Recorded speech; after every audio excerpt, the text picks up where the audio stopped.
Is it gonna play my little, is it playing my little stream trailer like I plugged it into? Or is it showing me right now? Let me check.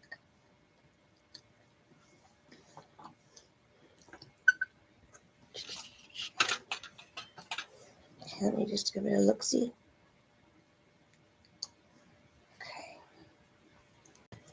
Oh, hi, Armani. I put a stream trailer in. Did it play before this? Oh, it's playing right now. Before this? Oh, wait. Play my little playing. Why didn't it play the trailer? I wanted it to play the trailer. What the heck? And now I'm confused. I put a trailer. You know what? You know what I can do? I can play the trailer like this. 1 second. I'll just do it manually because I'm proud of the trailer I made, so I want to play it. It was supposed to play before this. I don't really understand how that works and why it didn't, but okay. Let me go. Okay. Because I'm proud of my trailer. I'm gonna watch it. Okay. Hey, Armani. Okay. We're gonna watch because the trailer didn't play for whatever reason, so we're gonna play the trailer just manually right now.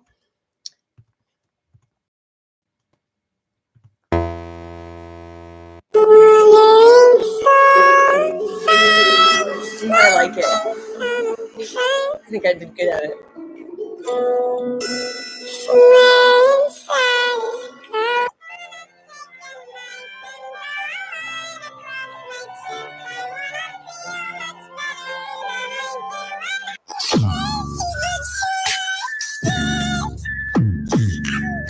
Thank you. Yeah. Okay, why did it order? I had a cut to.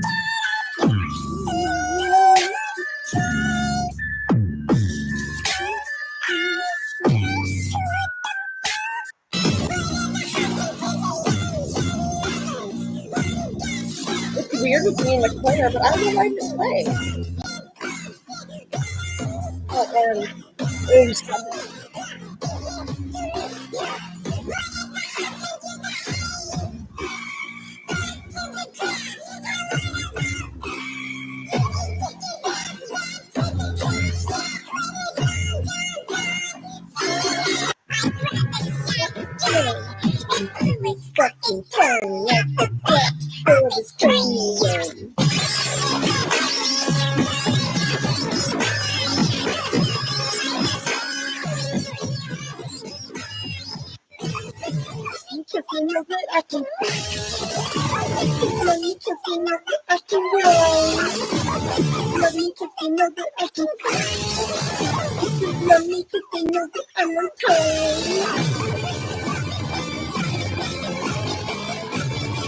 I think there's one more.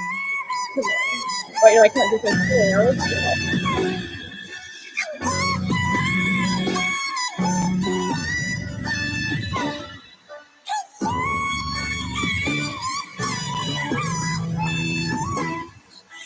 How did you do? When did you make the trailer back?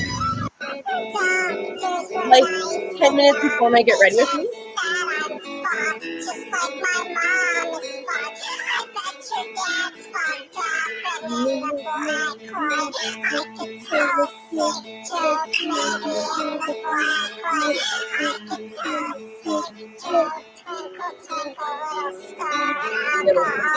We're gonna move on.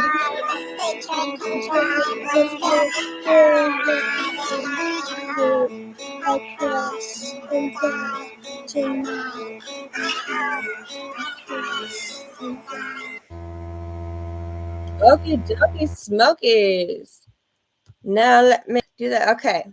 Let me tell you what we are doing, what we are watching, who we are celebrating. Wait, what just started?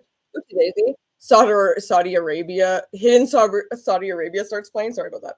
Anyway, so what we are learning about, being introduced to, enjoying today is Lydia Lunch. Her real born name is Lydia Cook, but she goes by Lydia Lunch, and I'll tell you a little bit about her, and then I'll tell you a little bit about the first thing we're watching.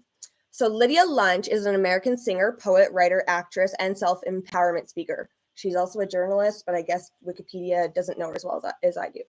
Her career began during the 70s New York City no-wave scene as the singer and guitarist of Teenage Jesus and the Jerks, which is one of my favorite albums ever. They only had one album.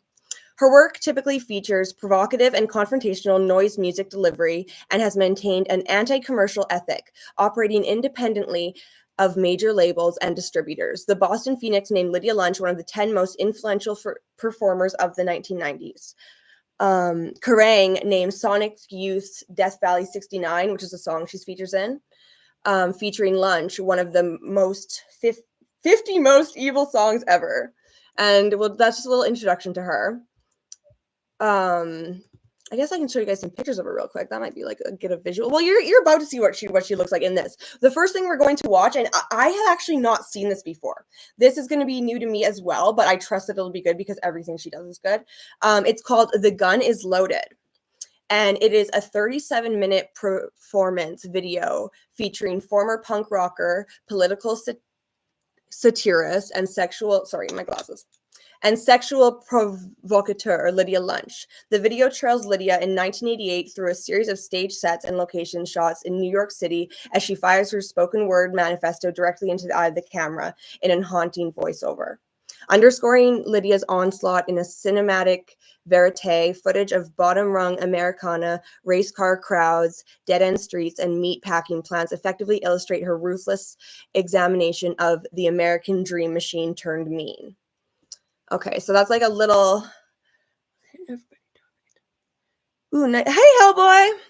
And yes, so I'm so excited for this. I listen to Lydia Lunch music more than I listen to any other music, and she is my idol. She is the reason that I also say I want to be the oldest living artist. That's something that she says in one of the interviews that we're going to watch, but we're going to start with "The Gun Is Loaded," unless anybody has any questions before we begin. Also, if you want to see the outfit, I'll stand up real quick a bit. It's this dress and these arm things. Feeling quite artsy fartsy. I was gonna put on these finger point things like jewelry, but then I was like, wait, well, then how am I gonna type? Okay, so I don't see any questions, so let's begin. The gun is loaded.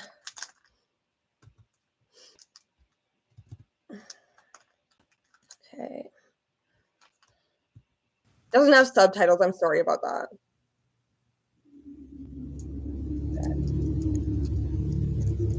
It's really nice, and thank you. We're gonna put these on and see if I can function. Oh, is it loud enough? Let me just turn that on a bit.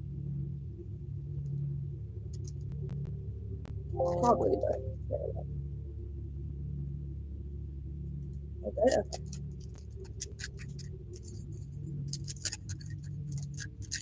I'm excited for this. I've seen little bits of it, but I've never actually seen it all the way through.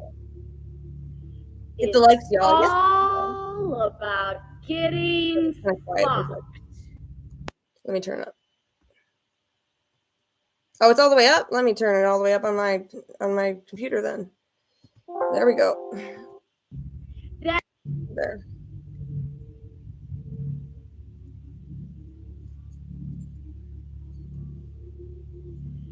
It's all about getting fucked. That's what it's all about. Getting fucked up, fucked over, fucked around with, or just plain good old-fashioned fucked. And you guessed it if you said that the biggest dick of all was some inarticulate, senile, octogenarian who gets off jerking off yeah, the sound isn't great. The deaf, dumb, and blind, fat-assed, white or black and yellow, all-American moron asswipes will eat shit and accept it sucks, as long as it's sugar-coated, tax-deductible, and you don't have to think about it twice. And the less you think, the more they like you anyway. while that old, overemployed, undereducated, ham-fisted fruitcake sits humping a torpedo ready I'm a to just professional? blow your Me? ass Look at away. these. Ready to just Oh, blow better it. to scratch you with, my dear. And I'm sitting on a bomb too. A time bomb. But before I explode, I just wanted Thank to you. talk about the obvious problems of being a citizen of the world, where the so-called benefits of the rodeo mind stretch across a continent too fucked up to realize that it's making the Then this woman's biggest still alive. She's my only living idol. nosedive in perhaps its entire existence. It's because they always let the liars do the talking. The liars, the thieves, or the idiots. Take your pick. I ain't picky. And obviously neither is the rest of this semi-somnambulistic society that's We're all on the professionals here. verge of virtual. We're all pretty big deals around here. And we ain't talking about my love life yet, because if we start talking about that, it's probably either going to have to be censored or I'm going to have to face the obvious punishment of life imprisonment, which I'm already suffering Thank you. This is from my dress. as a victim Got matching of arm pornography. How you doing? We're all victims of pornography. We're watching Lydia Lunch's The That Dennis should Notice. be obvious by now, because they've been fucking over the whole fucking world for so fucking long now.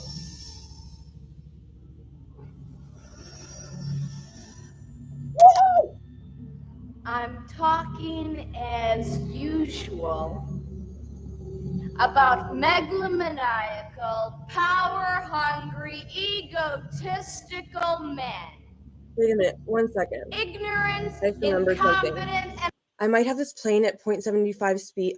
Oh my god, it's at 0.75 speed because I was doing that with music earlier. Sorry, it's normal now. elected to the highest offices of the United States of America. A bunch of gung-ho cowboys who are more interested in dominating every aspect of your entire life and death as they jerk off all over the globe, releasing their sexual frustrations by I knew that was going to happen whoever too. gets in the way of their war games, head trips, or death trips. As the silent majority remain complacent and lazy, too disinterested. Let me just explain myself. I was playing music during my Get Ready With Me, and I didn't want to get copyright, so I had it at 0.75, but I was like, turn it back to normal before your art stream. And I was like, don't forget, don't forget. I was saying it over and over in my head, and I still forgot. Take matters into their own hands and overthrow a Rabbit Hood and his fleet of merry men who long ago obliterated any respect or concern for the people they supposedly represent. Their toughest job, of course, is keeping a straight face as they lie through their false teeth, choking on the words that somebody else wrote for them in order to overcompensate for their own incredible intellectual paralysis. Considering that fatal blend of ignorance and arrogance and the general all-around abuse of power, it's no wonder we're suffering from the constitutional blues. They ask, always jokingly, of course, would we really notice any different if just a hair of that power, just a tad of that power, was redirected to the emotionally more sympathetic, to the intellectually more tolerant, to the biologically superior hands-off women? Yes, she's still alive and kicking. Well, the way I look at it, wants to be the oldest it living really artist. couldn't get any worse. considering that now the world is overrun with hot-headed, power-hungry, 66. greedy men.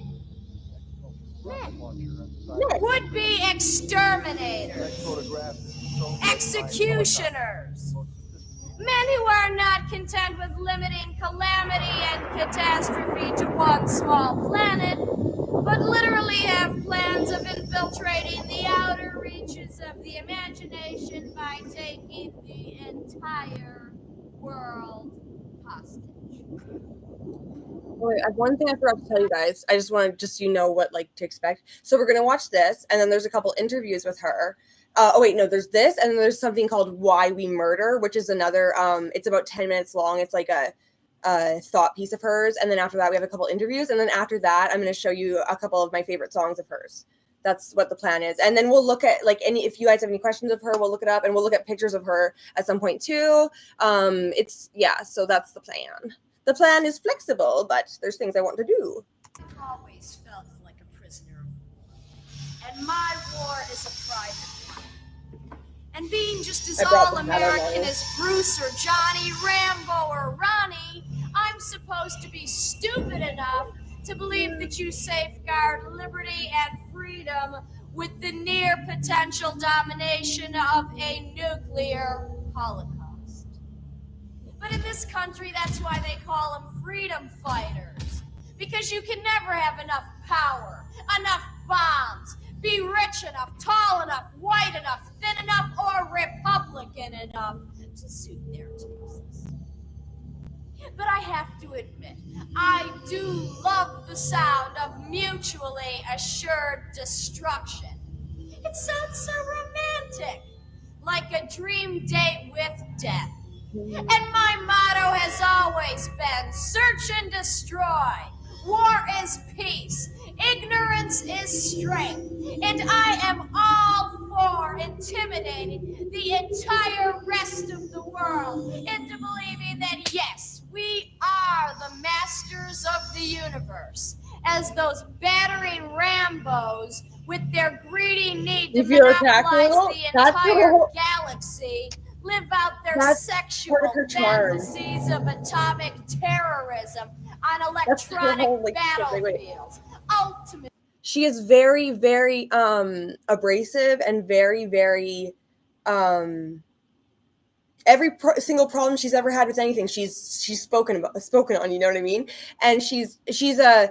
You know how some girls these days are like, oh, I'm a bitch. Like, yeah, I'm a bitch. And they're like unapologetic about being a bitch, but it's like really not cute. She was like the first but she didn't go around saying it. Like she is cold as ice, but she's also not like there's so many layers to this woman. She's amazing. Like, she is my idol since I found out that she existed. And I found out she existed because I came across her album Queen of Siam, and I was like, what is this? Like, I think I was like 12, and I was like, oh my god. And then I found the rest of her stuff, and it's just, oh, I love her. Arriving at that I've lots final climax. Part of her up around. Total destruction.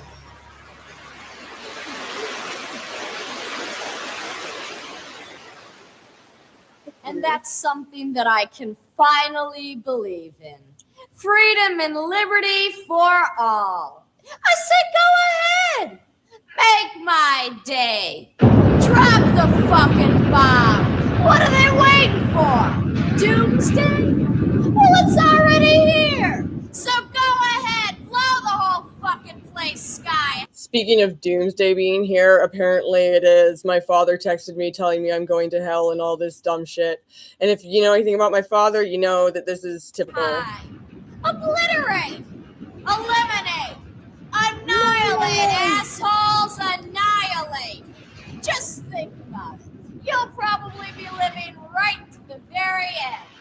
And by that time, we will have found a way to be through with pollution, poverty, war, drugs, crime, hunger, herpes, and the plague. All in one clean sweep. All in one fell swoop. The cheap and the economical way. Instead of having to spend trillions and trillions of dollars on stupid war not in my life. I don't know why he just texts to end me up every at the same fucking conclusion. Sorry to save my soul. Total description.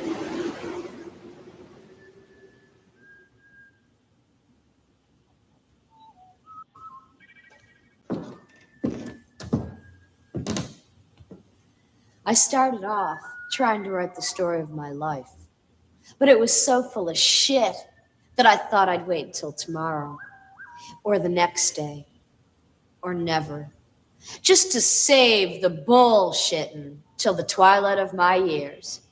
Because I'm a kind of shitter get off the pot kind of gal, you know what I mean? And besides, that's what it's all about. Shit. And my life. And the perpetual search for more or less. I never had what you might call a normal life. Not when my first memory is of being rocked like a football inside of a cradle outside of a smoky game at Canasta, where my daddy was yelling, "You stupid fucking cunt! Jesus goddamn Christ, Lucy!" Really? I had a pair of goddamn jacks riding on that fucking deuce, and you had to go and blow it. How goddamn stupid can you get? Might go goddamn stupid enough to marry a Bible salesman that don't know his ass from first base, Lenny. That's how goddamn dumb. But I wasn't so stupid. As a matter of fact, I was pretty goddamn smart. Smart enough to get out of there by the time I was 14 or 16 before somebody got murdered.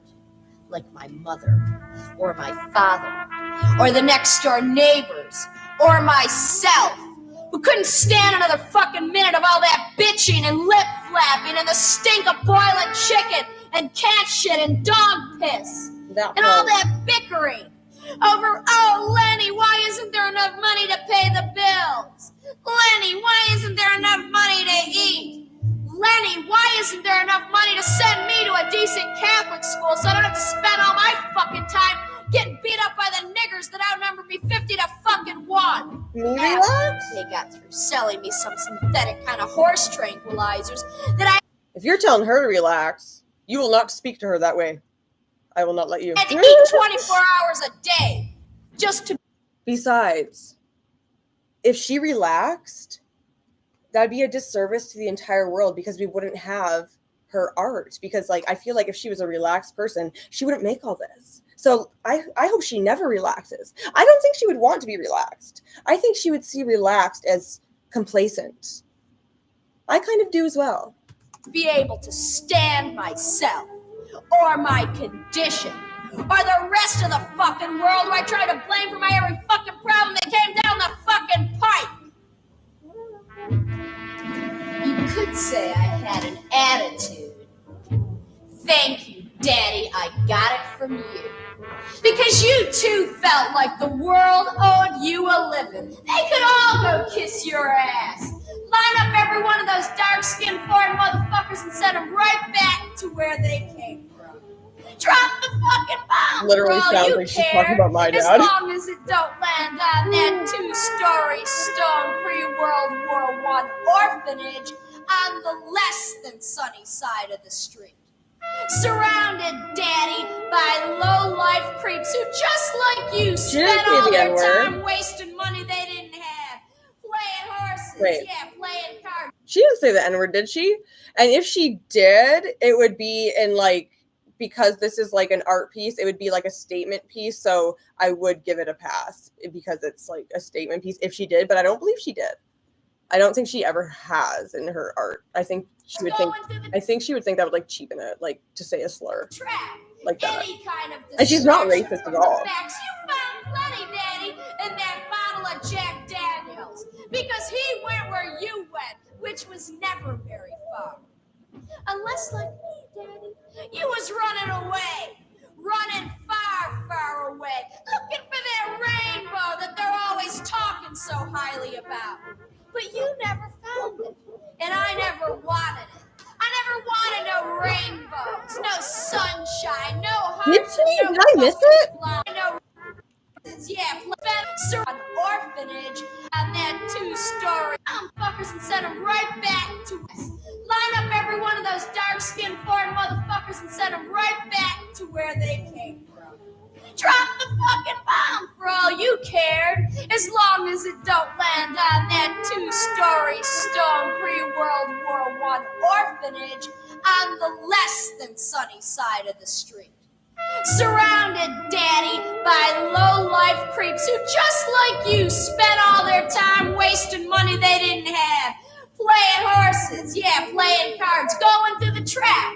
Any kind of distraction from the facts. You found plenty, daddy, in that bottle of Jack Daniels. Because he went where you went, which was never very. But yes, if she did, then she was speaking as her father, quoting something, which one is an exception. And two, in an art piece, like, have you ever heard, like, the Coco Rosie song, Jesus Loves Me? It's a statement song, and it goes, Jesus loves me, but not my wife, not my N-word friends or their N-word lives. And they're white, but they're singing it as, like, a statement song because they're against racism. So that would be the same case type of deal with her.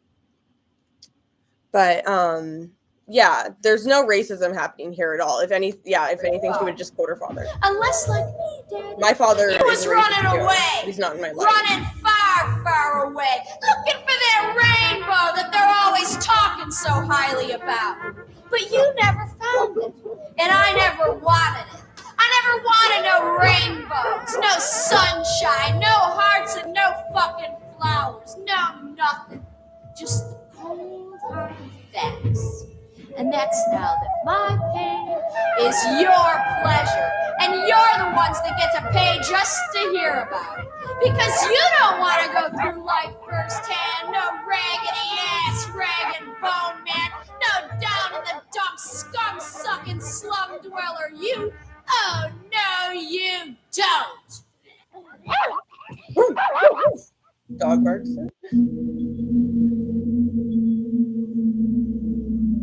Yeah, you can't paint a rosy picture on a piece of shit.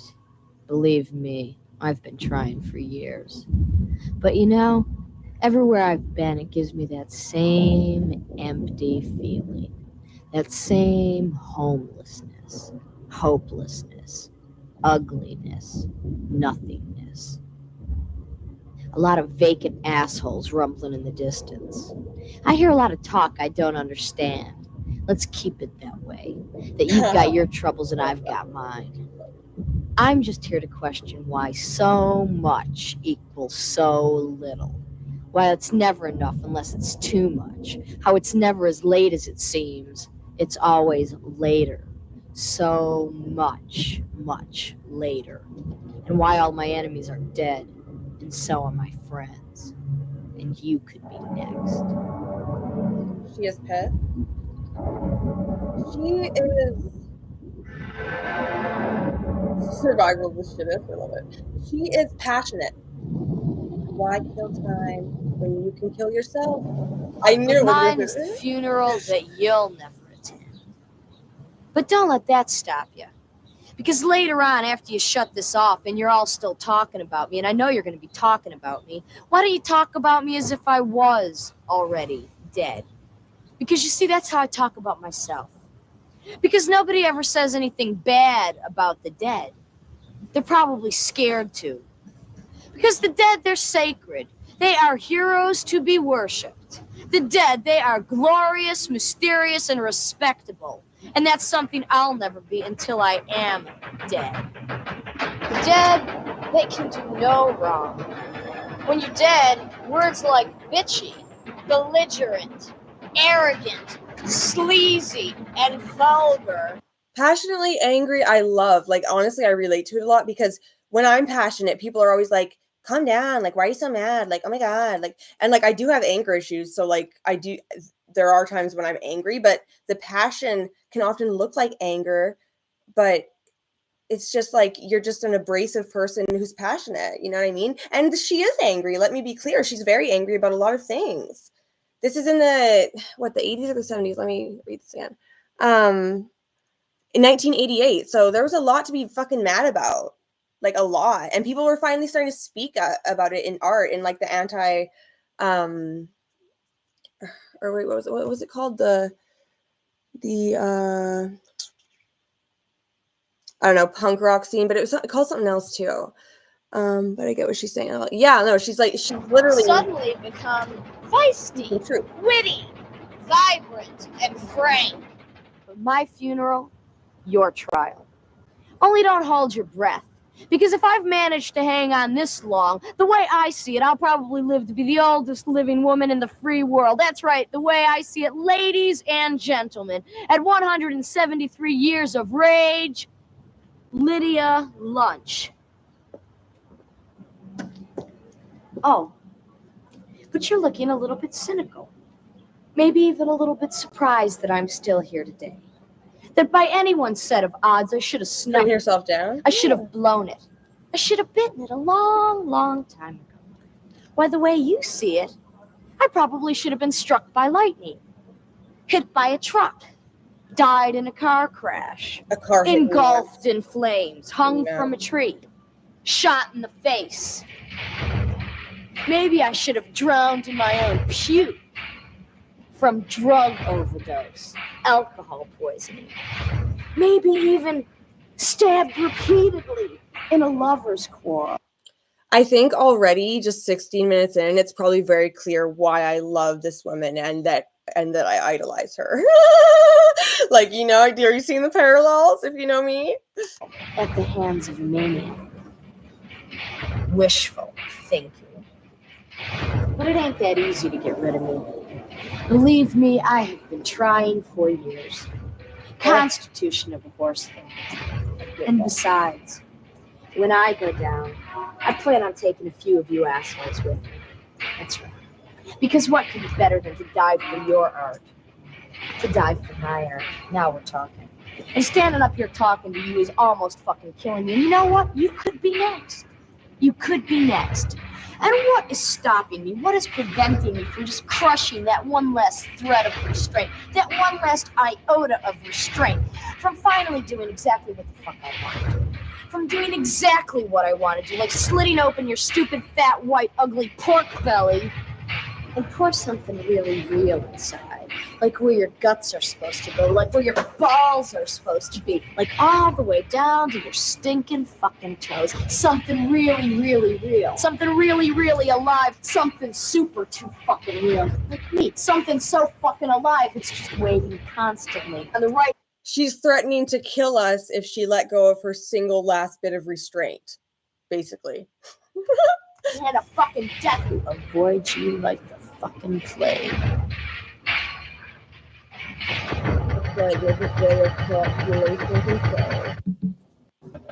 Life sucks, you say.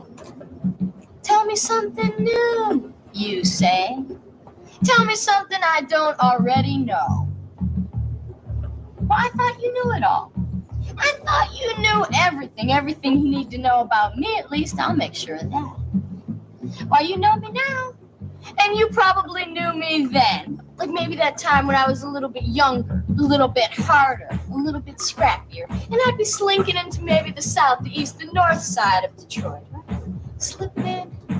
I'd do the usual, go to work, go home, and eat. I'd walk into my favorite crummy, scummy as shit, bulletproof, hole-in-the-wall chicken shack barbecue to you, Jack, in case you don't know what I'm talking about. And I'd order the usual fried chicken, potato salad, and an orange crush. Lydia's lunch. And I'd look behind the counter, and I'd see three of the biggest, the grizzliest, the butchest, the blackest pallbearer on the weekend types, right? Yeah. And then I'd start praying, right? Praying. I'd start praying, praying that they turn into some black first leaflet in slow motion, that those crunchy pumpkin knickers start multiplying in size, start turning into Shaft, or Superfly, or some other kind of vegematic meat grinder types with superhuman strength. They're just mauling the shit out of me. They're just ripping it open, ripping that sweet, white chicken meat, that white, tender baby flesh with their greasy fucking meat hooks, right? It stink of vinegar and piss and pus and pussy. Right? And they got me begging, right? They got me begging the way you see it. Begging like I died and went to heaven, right? Begging, please.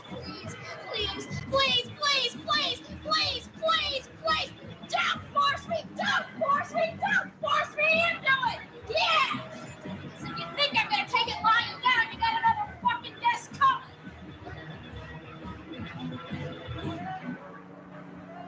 Destruction, death, despair.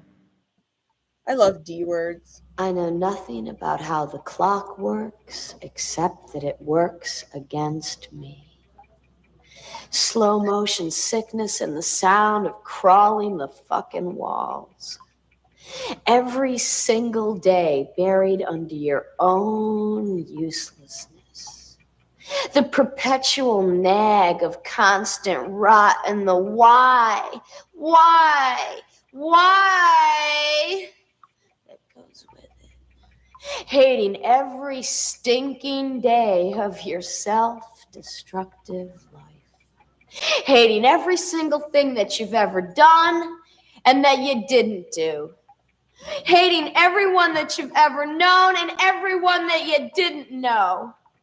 Hating the whole fucking stinking world that tricked you into being born in the first place. And if you were never born in the first place, you wouldn't have to spend all your fucking time trying to kill yourself just to get away from yourself.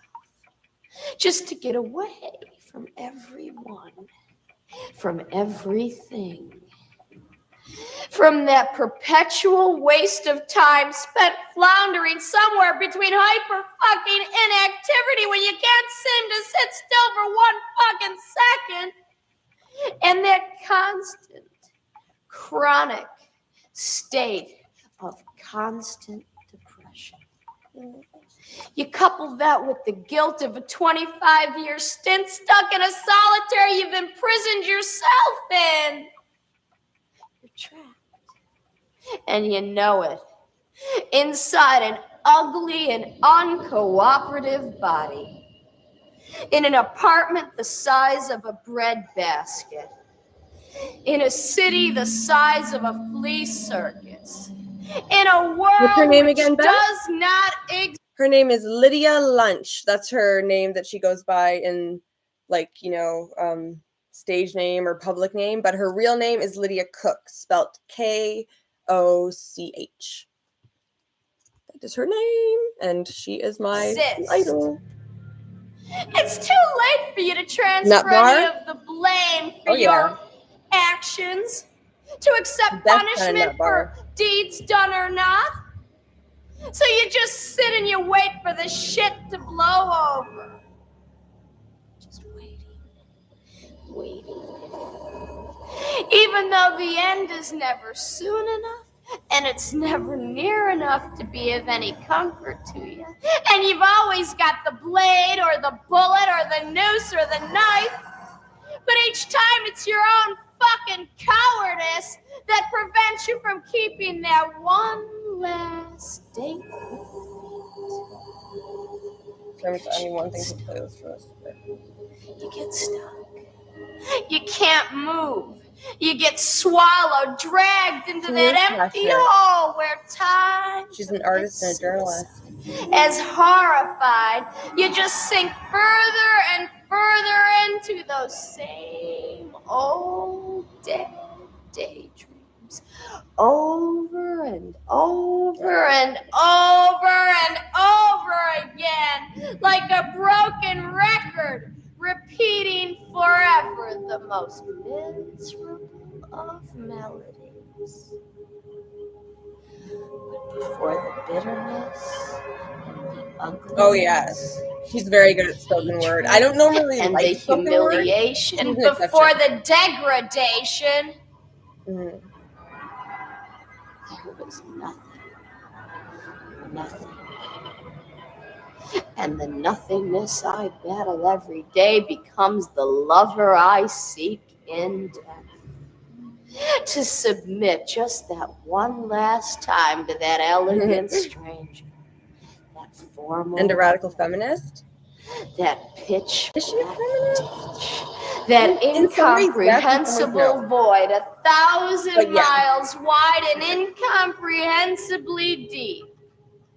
A darkness from which there is no escape, no return, no light, no sound, no song.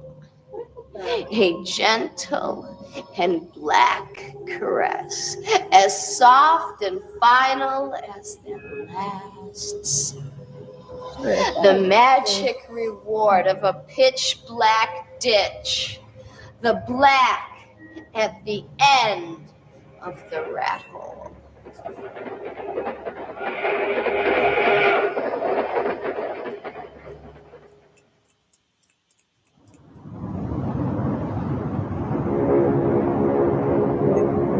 More butt busting, blood sucking, mind fucking, soul slurping, kill joys. Oh, thank you, Ruby. Yeah, there's 8 million wait, let me just- I wanna stories show in you the my naked outfit. city, and I'm just. This is my outfit. I wore this dress, and it has like these arm things. Okay, if I move my computer, my webcam like cord might move and fuck up, so I can't like show you like. But I put a short above it. Thank you. We're watching Lydia Lunch. The gun is loaded. My idol. One more of them. But before we go any further, I wanted to get a few things straight, a few facts straight, because I don't want you to get the wrong idea. You see, I'm not sexist, or racist, or violent, or bigoted, or prejudiced, or pretentious. Too much. See you guys. At least not any more than the rest of you assholes. Hey, Erin. How are you? Thought you said something else. She says a lot of things. Oh, thank you, Romano. For these art streams, I'm gonna dress up and do makeup for each one, just to make it more. I don't hate men. Not any more than I hate the rest of this fucking stinking place. Even if I did once meet a man who wasn't a man at all, he was a prick. I guess I met a lot of guys. Story of my life. As a matter of fact, I guess I like them like that. That's what's up. Because then at least they know their Is that what that place, stands for? which they always think is up my How you asshole, doing, Sonoran? digging for gold. Because the bigger the dick, the further they want to stick My favorite color is blood red. I'm good with you, stream. Even gooder. How about you? I am gangster. I have no complaints. Thank you for asking. it, the deeper up your asshole. But fuck it, because I love it up my asshole. I love it up your asshole.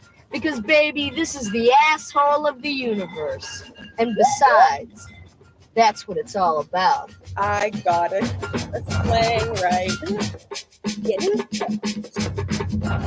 I know I'm just pissing in the wind, pissing in the pool, the cesspool, the public pool. But I shit you not. I am just the average all-American, and let me underline that, average all-American girl next door gone bad.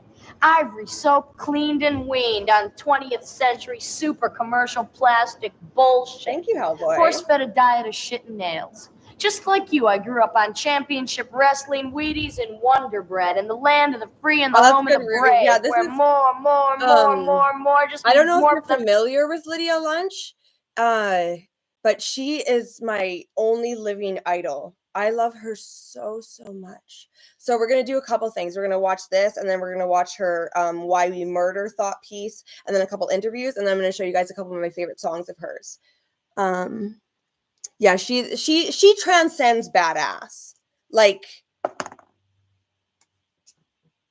you know what I mean? Like, it's she transcends it.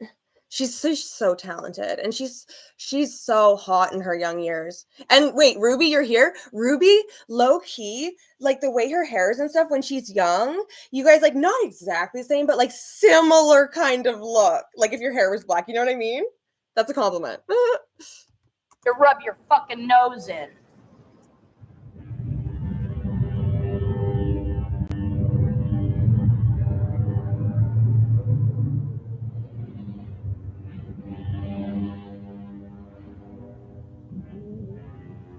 I don't know about you, but just about everybody I know is taken to kissing corporate ass on that long, slow climb up to the top of the success trash heap.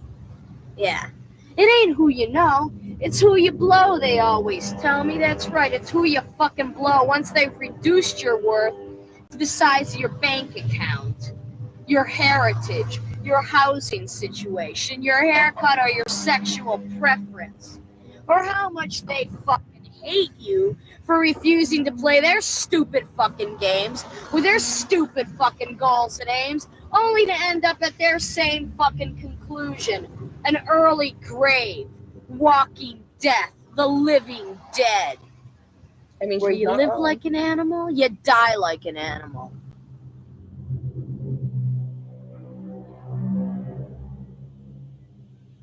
It don't matter who, when, where, or why you were born. There's still one thing we all have in common, and that's that in order to survive, in the vague hope that maybe you're not going to have to kill your landlord, sell your mother, sell drugs, your brother, your son, your daughter, all the way down the motherfucking line just to be able to survive another day.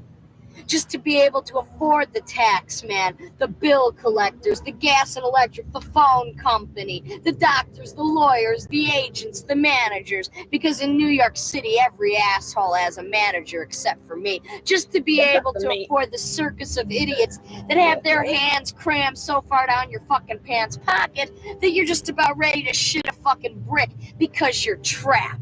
You're trapped like a fucking rat in a fucking corner. Because it's dog eat dog. Every man for himself. The golden land of opportunity. The patron saint of free enterprise. Bull fucking shit. It's the American dream machine turned mean. Mm-hmm. Why the fuck am I talking to Right. you? After all, you're just another fucking pawn in the flesh parade, another fat, well-fed, all-American moron asswipe, caught up in the same race for time, for space, for money, the gold at the end Her of name the is rat Lydia hole. Lunch. Money walks, money talks, money can buy you any goddamn thing your filthy I'll put it in little the heart title desires, and you for the want it stream all. now that I like to Well, leave why it surprised not? till I start. but Because I'll change the around title here with it her comes name in all now. shapes and sizes, all colors, and every dimension. If you don't see it, ask for it. If they don't have it, they know where to get it from. It's just a matter of whether or not you can afford it. I don't think I can change it while I'm live. Well, no, I don't think. Oh, wait, maybe. New York City, New York. Oh, I can. Where in There order we to go. keep up with the Featuring. Joneses, first you're going to have to get sodomized, brutalized, bastardized, traumatized, demoralized. They'll lock you up, turn you on, knock you out, rip you off, and cut you up into 1,001 little pieces. Is that her name So is that on they the can title double now. their investment by selling you like by to- the pound on the it's a black market, the black and blue market, the meat market, the human slaughterhouse. Because if you ain't fresh meat, you're dead meat. And after all, they're just trying to corner the meat market. But it's worth it. And you need your kicks. Yeah, you gotta have your kicks. You gotta have your kicks. Well, you'll get kicks all right. Because this is for those in pursuit of speed. Those who confuse desire with danger, power with death. This is for those who know that nothing is ever enough. That nothing is ever fast enough, or hard enough, or tough enough, or hot enough, or horny enough. This is for those who want to crash and burn and die with their boots on while getting a blowjob. This is where the inmates have taken over the asylum, and it's too late now to turn back, so just settle on in and enjoy the trip. The death trip. It's infectious shit. It starts with a little itch, and then it turns into rabies and scabies and the smell of burning rubber and burnt flesh and formaldehyde.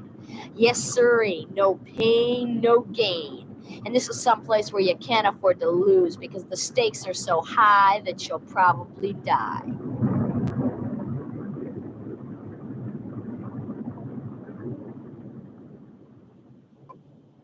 But you're tough.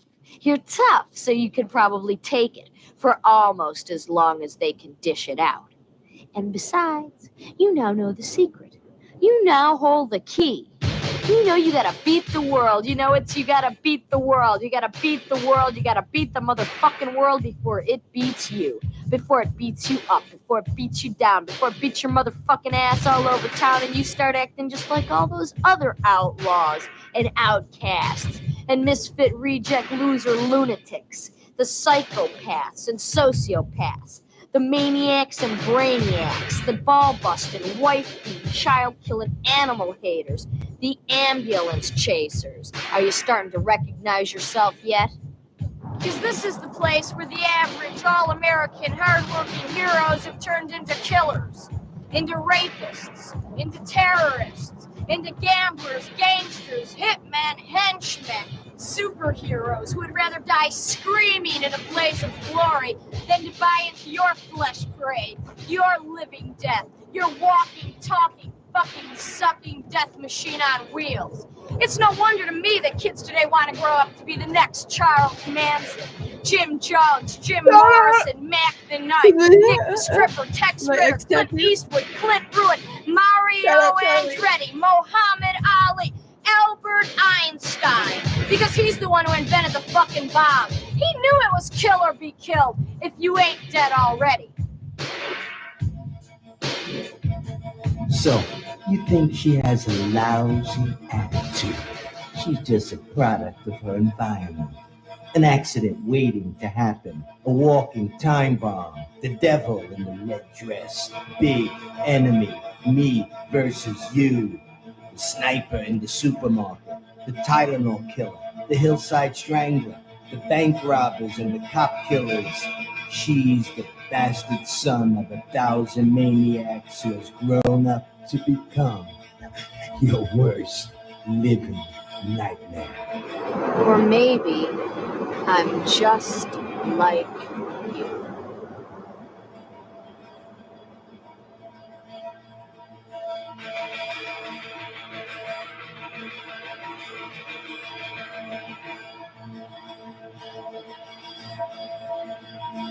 Oh yeah.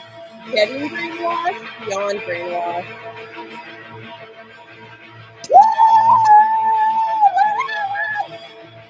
Encore! We got more.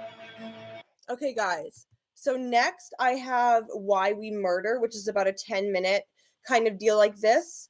So it's a shorter one of these where she's just on stage. But before that, would you like me to show you one of my favorite songs from her, like in between these things, or would you want to save the songs for last?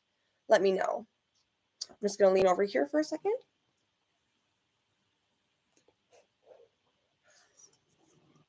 Yeah, let me know. What do you want the format to be? Save the songs for the last? Okay, we'll do that. Okay. Let me just get it ready. You guys can look at me while I get it ready. Lucky you guys. Just kidding. Just kidding. Okay, just the whole, like, because it's called Why We Murder, it's having me think about the Ice Cube song, Why We Thugs. You know that song? It's in my head now. Anyway, okay. Very lucky me.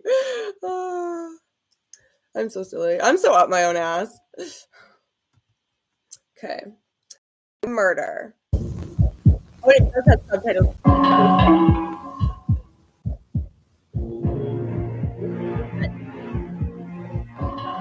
Nice Jason Ryan also. Live.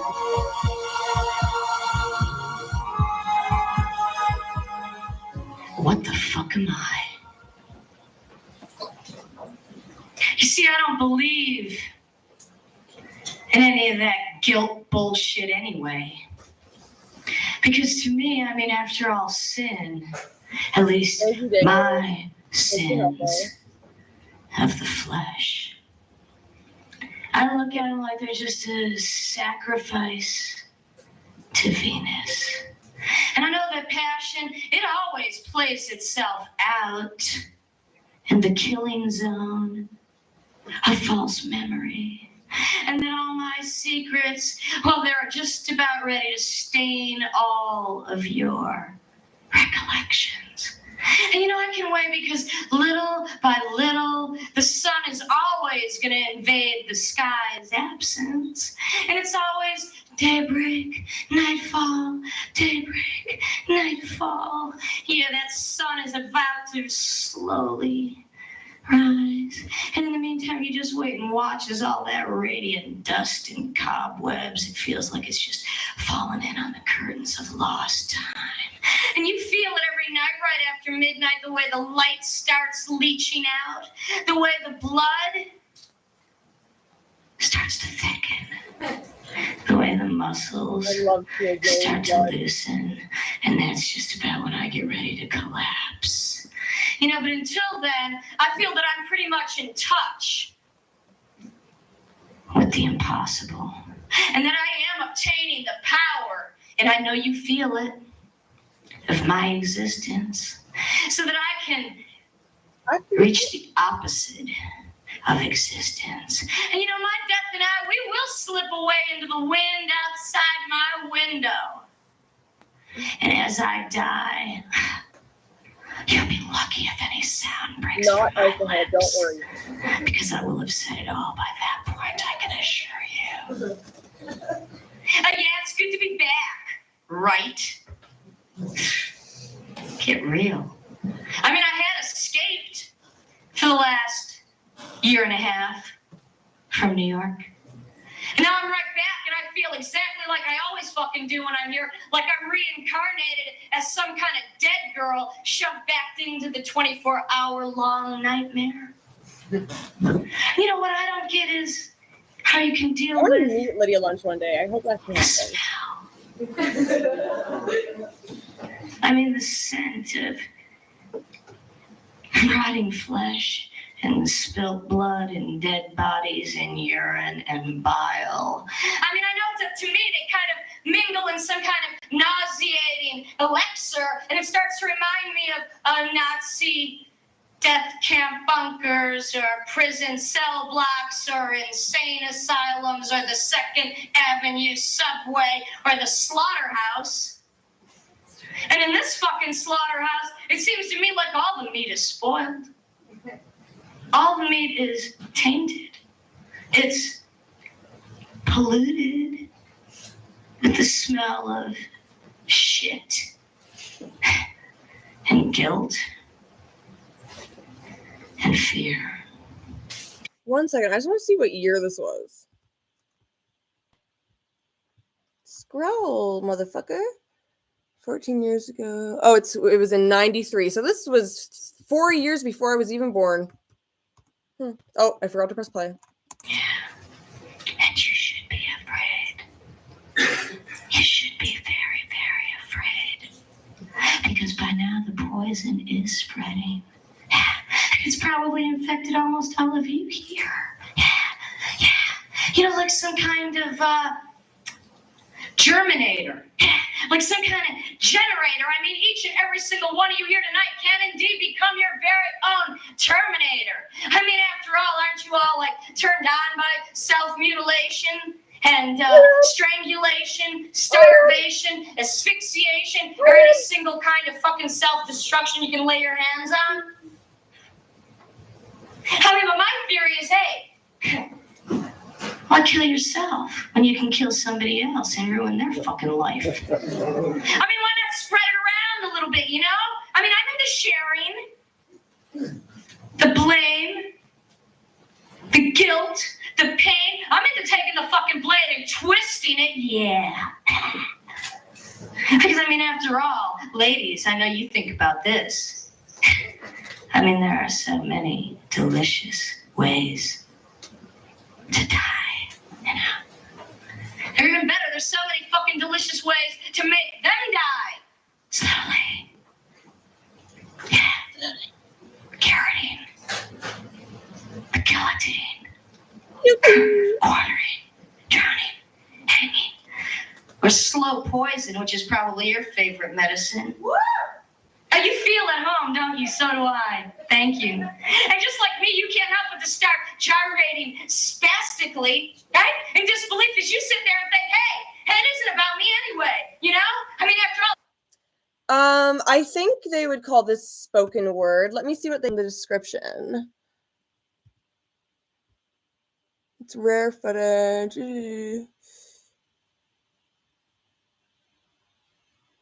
The art of using microphone is psychotherapy. That part. Oh,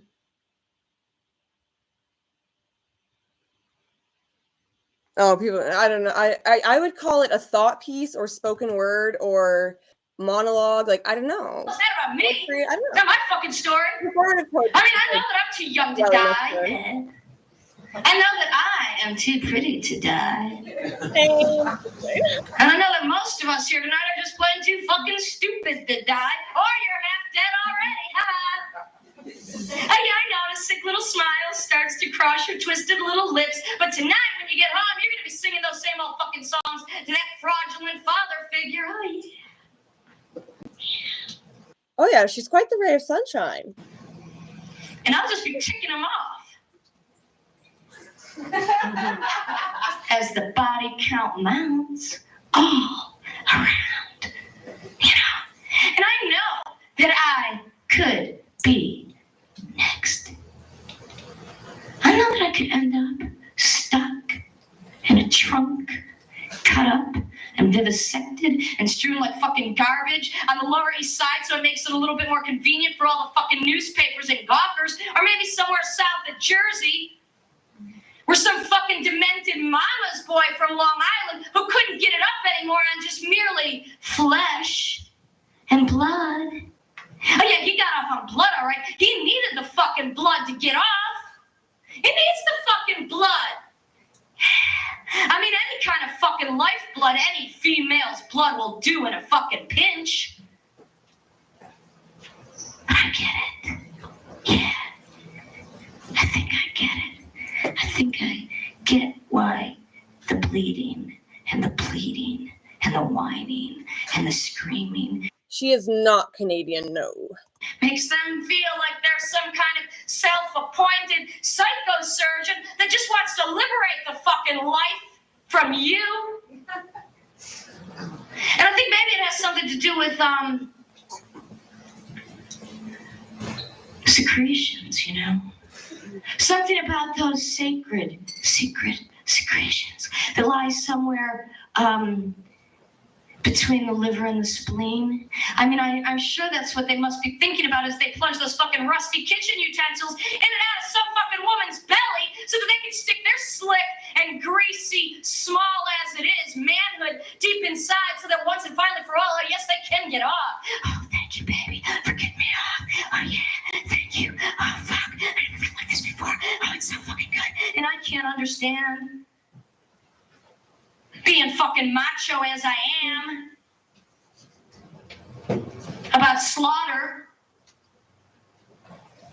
about slaughtering the fucking daughters of the mothers and lovers that condemn men to kill in the first place, by abandoning them, by abusing them, by leaving them to the fucking babysitter while they go out and get drunk, and then the babysitter sits home, plops the fucking little man down in front of the fucking myopic narcotic, the TV screen, so they can get another dose of radiation poisoning while she goes and talks on the fucking phone, finger fucking herself, waiting for the boyfriend to come over. Oh, I can understand that. I can understand how it's fucking perpetrated by mommy and her little fucking rituals.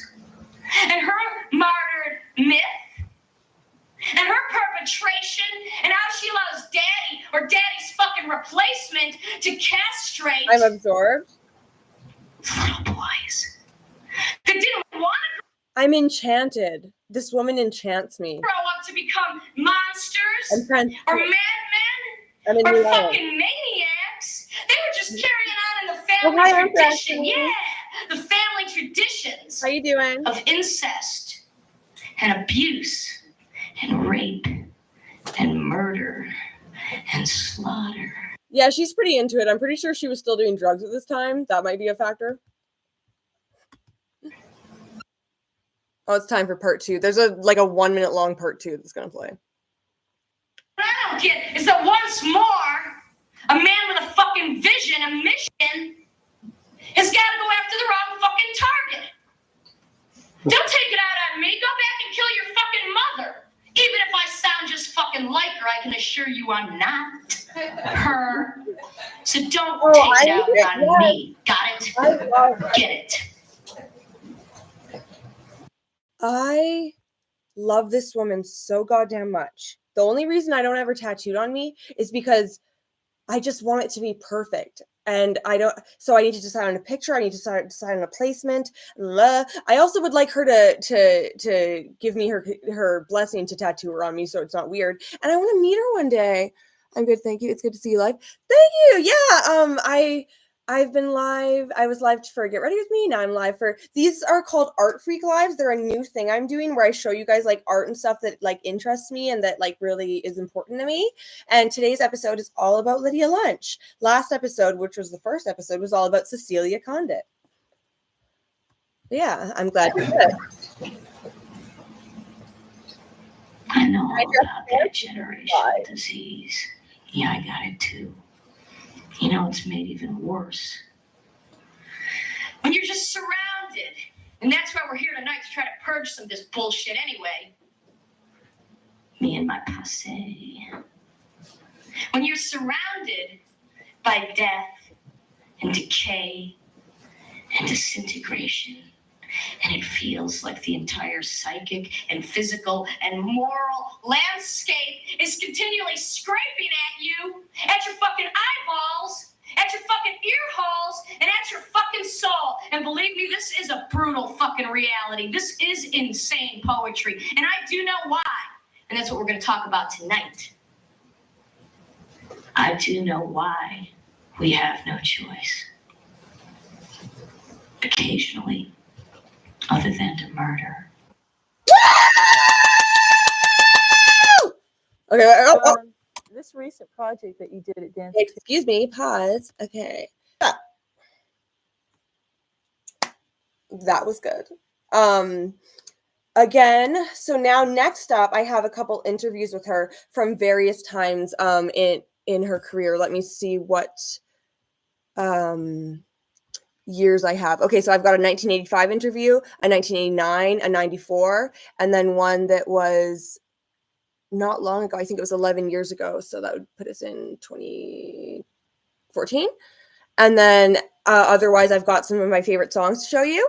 So do you guys want to go straight into the interviews, or do you want a song first, or do you have any questions? Would you like to see some pictures of her as she looks now? Let me know. Let me just pull up some pictures. Oopsie daisy. Boom, boom, ain't great to be crazy. Okay, let me see what you guys say. Okay, have a good day, Hellboy. Interviews first? Okay, sure. Okie dokie, Smokey. But yeah, have a good day, Hellboy. Love you too. Okay. So this is interviews on Video Wave, and it was October 1983 and also November 1985. So I guess there's going to be two little interviews in this one. How long is this video? So it's only 5 minutes, 4 seconds. So yeah, we'll see that.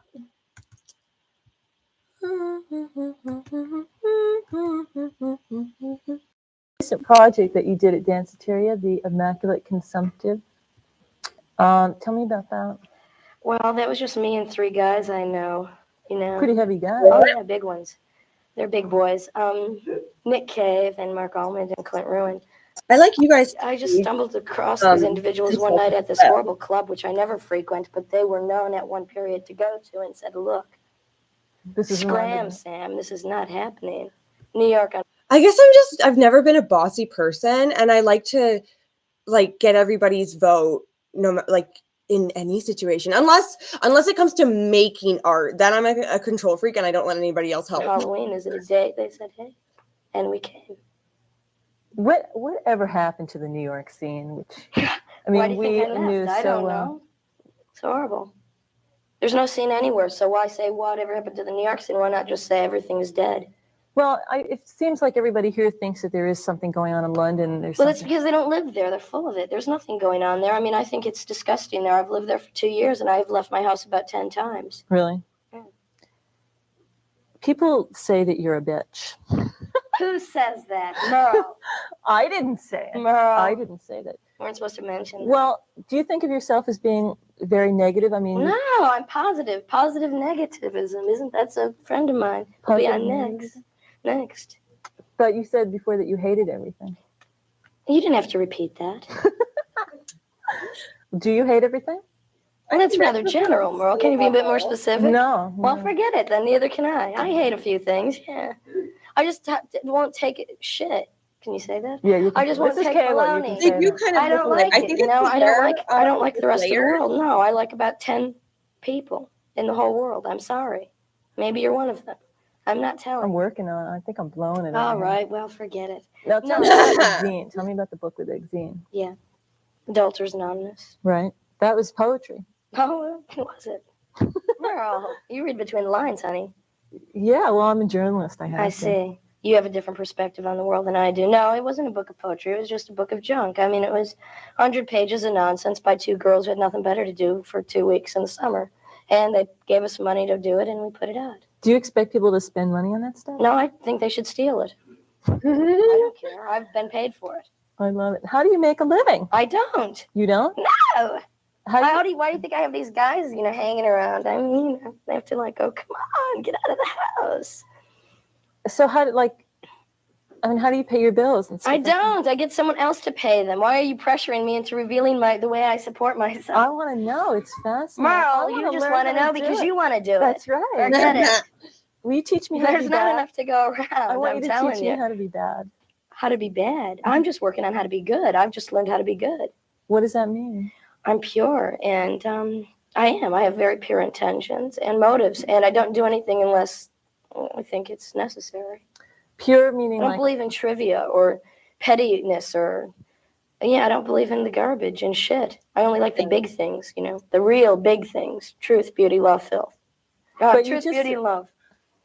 What about filth? I like filth. I don't know anything about it. Now, you said before you were only interested in small things. When was that? That was No, I'm only interested in doing small things. I didn't say I was interested in the small things in life. The big things, yes, but doing them in a small fashion. Do you find entertainment or this medium irritating? For the most part, entertainment irritates me because I don't find... Or the first one that just ended was 83, and this one is 85.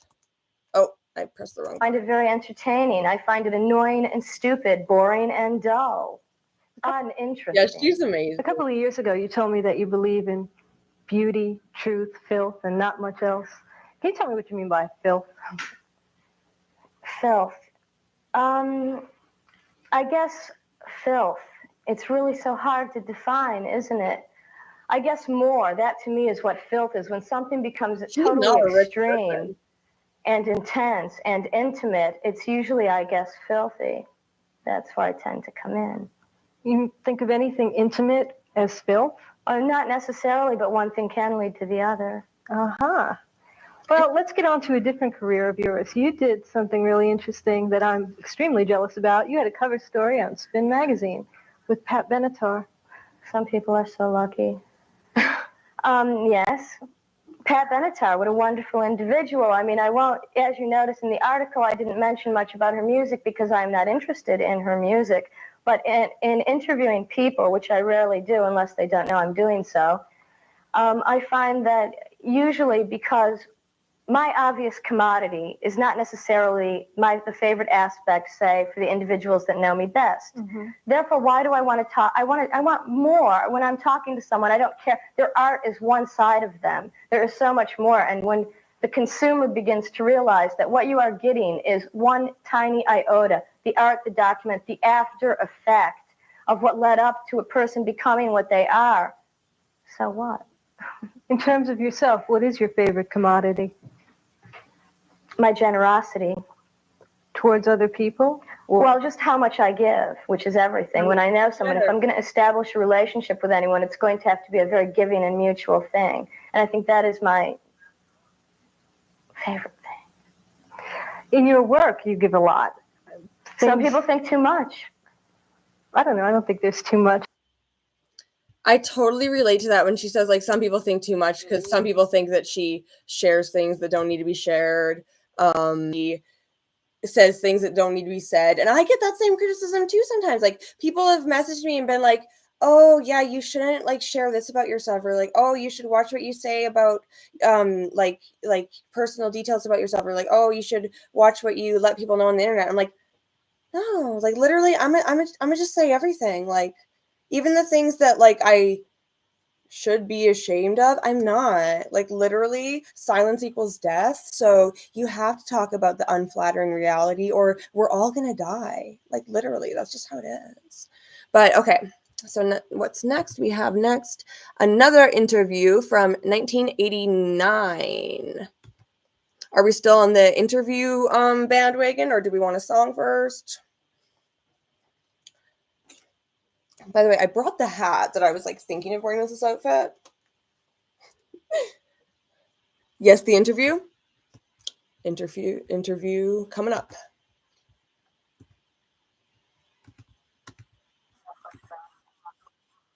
Oh crap! Share. There we go.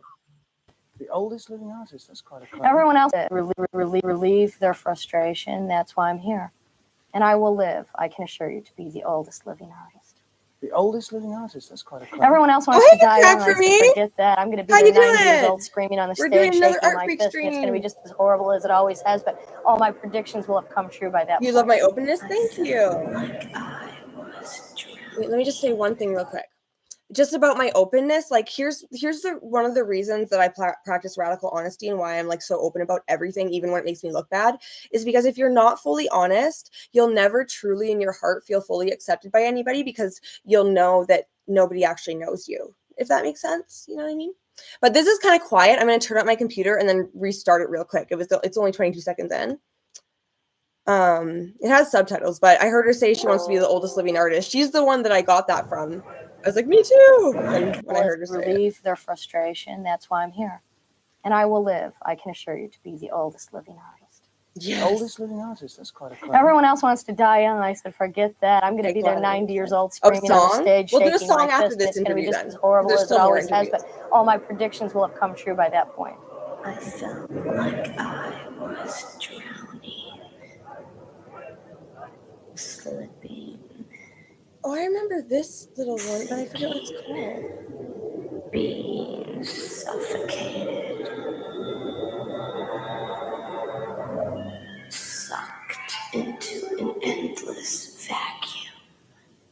Well, ghettoizations happen in every format that you try to express yourself. They want to put you in a category. They want to put you under a title that they can understand. They want to pretend that they know what you're all about just by looking at your image, which is complete nonsense. First of all, because you're a woman, you have that prejudice against you or that praise for you. So it's already prejudiced. You're not on even territory. Then when you get up there and you want to dress and act the way you want to, and you are going to be aggressive and foul-mouthed because you have to be, because what you're dealing with is the pornography of reality.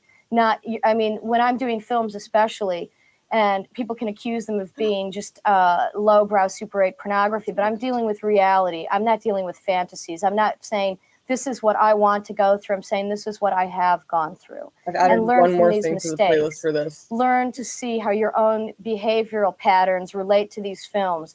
Ask yourself the question, why? Yeah, why did I make these films? Why have I made films like The Right Side of My Brain and Fingered? It's to show both sides, again, of the victimization, how there's actually people that allow themselves to be victimized. There's no crime without the victim, that allow themselves to be in a position of victimization just because sometimes having the ultimate experience, no matter how horrendous, is better than any form of mediocrity.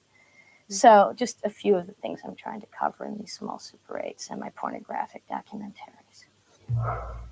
And for what? Him. That special someone. The White Knight. The Jack of Diamonds. The King of Hearts. Him. No one ever approaches me on the street. Maybe they're horrified that they're going to end up in one of my stories. I can't tell. Instantly recognizable. Why? It's only because there's not more women out there screaming and doing things and, littering the papers with their pictures. It's only because there's so few women out there many pictures I have of her up in my house. Makes each one, some kind of a goalpost, some kind of an icon, a figurehead. I'm not a figurehead of any movement. I'm just one person doing what I want to do, doing what has to be done and saying what has to be said. I'm not an icon. But I mean, to the You uneducated, are an icon, girl. one rather suspects that your name probably means not a great deal more than filth, muck, squalor, New York, and the rest of it, right?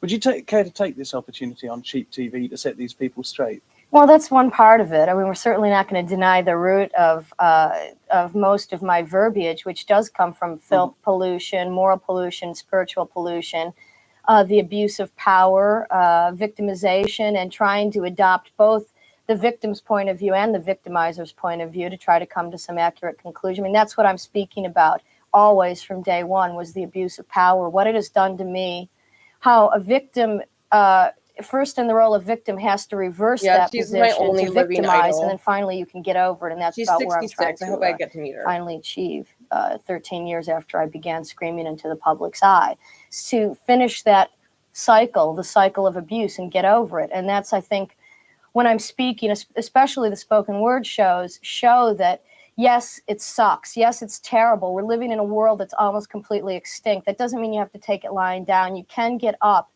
vent your spleen, at least shake your fist into the void and feel some relief. No one cares. You are screaming into the void. We're not in the 60s. No one is protesting except for me and the audience who pays to see it.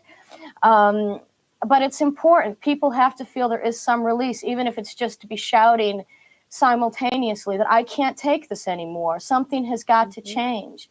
And that's what I'm all about, just not being able to take it anymore. You just can't let it go on. I mean, man is almost extinct. They've done this to us. Man, white men in positions of power. They run the world, and they're what has put it into the place that it's in now, and that has got to change. That's what I'm all about. Taking power back. What a good interview. Giving it back to women. All of her interviews are great. White men have It's just perverted amazing. religion, art, history, science, medicine, and music. Let's go back to the original thing, not God, but the goddess. Back to the earth. We've already raped and killed the earth. Now what? Can't birth another one. I don't know. I'm just here to talk about it. I know I can't do anything, but I can't remain silent. I have to scream into the face of those that abuse me. And that's what Lydia Lunch is all about.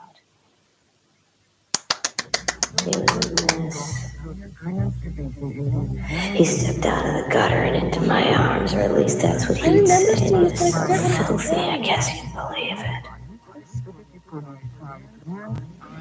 Pat there with Lydia Lunch. If you don't get a chance to see her live, watch out for her album Oral Fixation, which is available now. Now, the featured album, it's been out since July on the Polydor record label from Philip Boa and the Voodoo Club. Okay, now they're just giving news. Now, someone wanted a song, they said, so we're going to do one song before the next interview. Let me pull it up. It's right there. Pause it. I love this song so much. It's a really good one. It's really well written. Like, it's just, like, super talentedly written. Okay. There we are. Made of sand. Don't be afraid of what's gonna happen. Elbows to ankles, my fists out of place. I turn around backwards and off slides my face. Bone splintered, shattered, dissolve in my skin. My torso melts, it flows out my shins. Open, so open, a circular mark. Yeah. Cut on my forehead, it glows in the dark.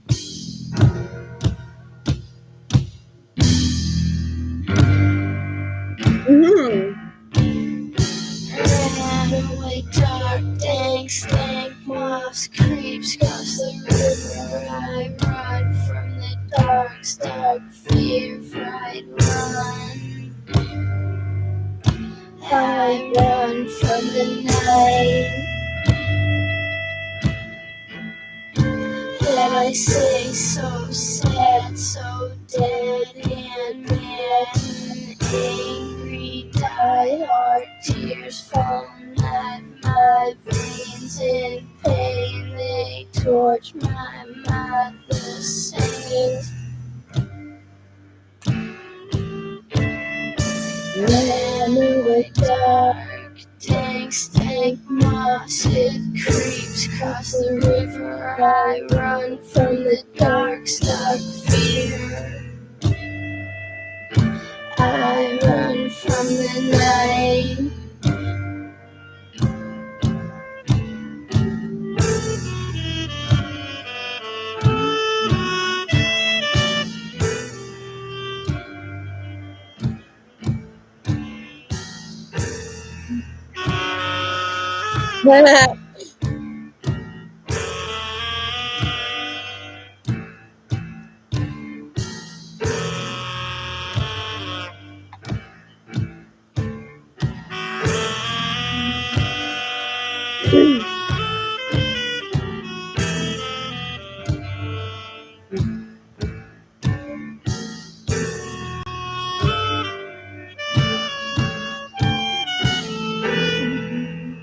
Okay, so there's one song. Now we'll go back to the interviews. Just let me. Hi, Pero, and I'm about to change your music tag. So be it. Open new doors, you know? Okay, let me get the next interview ready.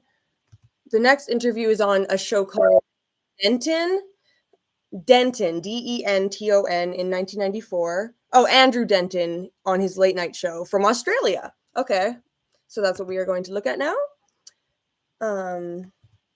If anyone's new to the stream, we are learning all about Lydia Lunch. Well, not necessarily learning about, but getting familiar with.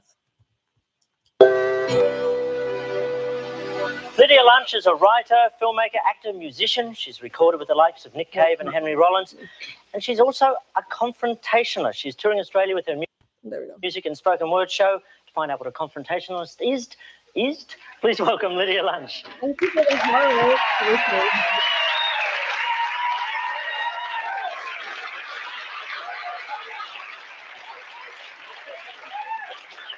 Okay, so what's a confrontationalist? Confrontationalist. Yes, what is it? Well, it's basically someone who wants to address the issues that other people would rather not talk about in public. For example? Like their personal history of abuse, familial dysfunction, sexual obsession, the American way of life, death. I was the normal fare of late night chat shows. Not until now. Not until now. Okay, let's start with the first one.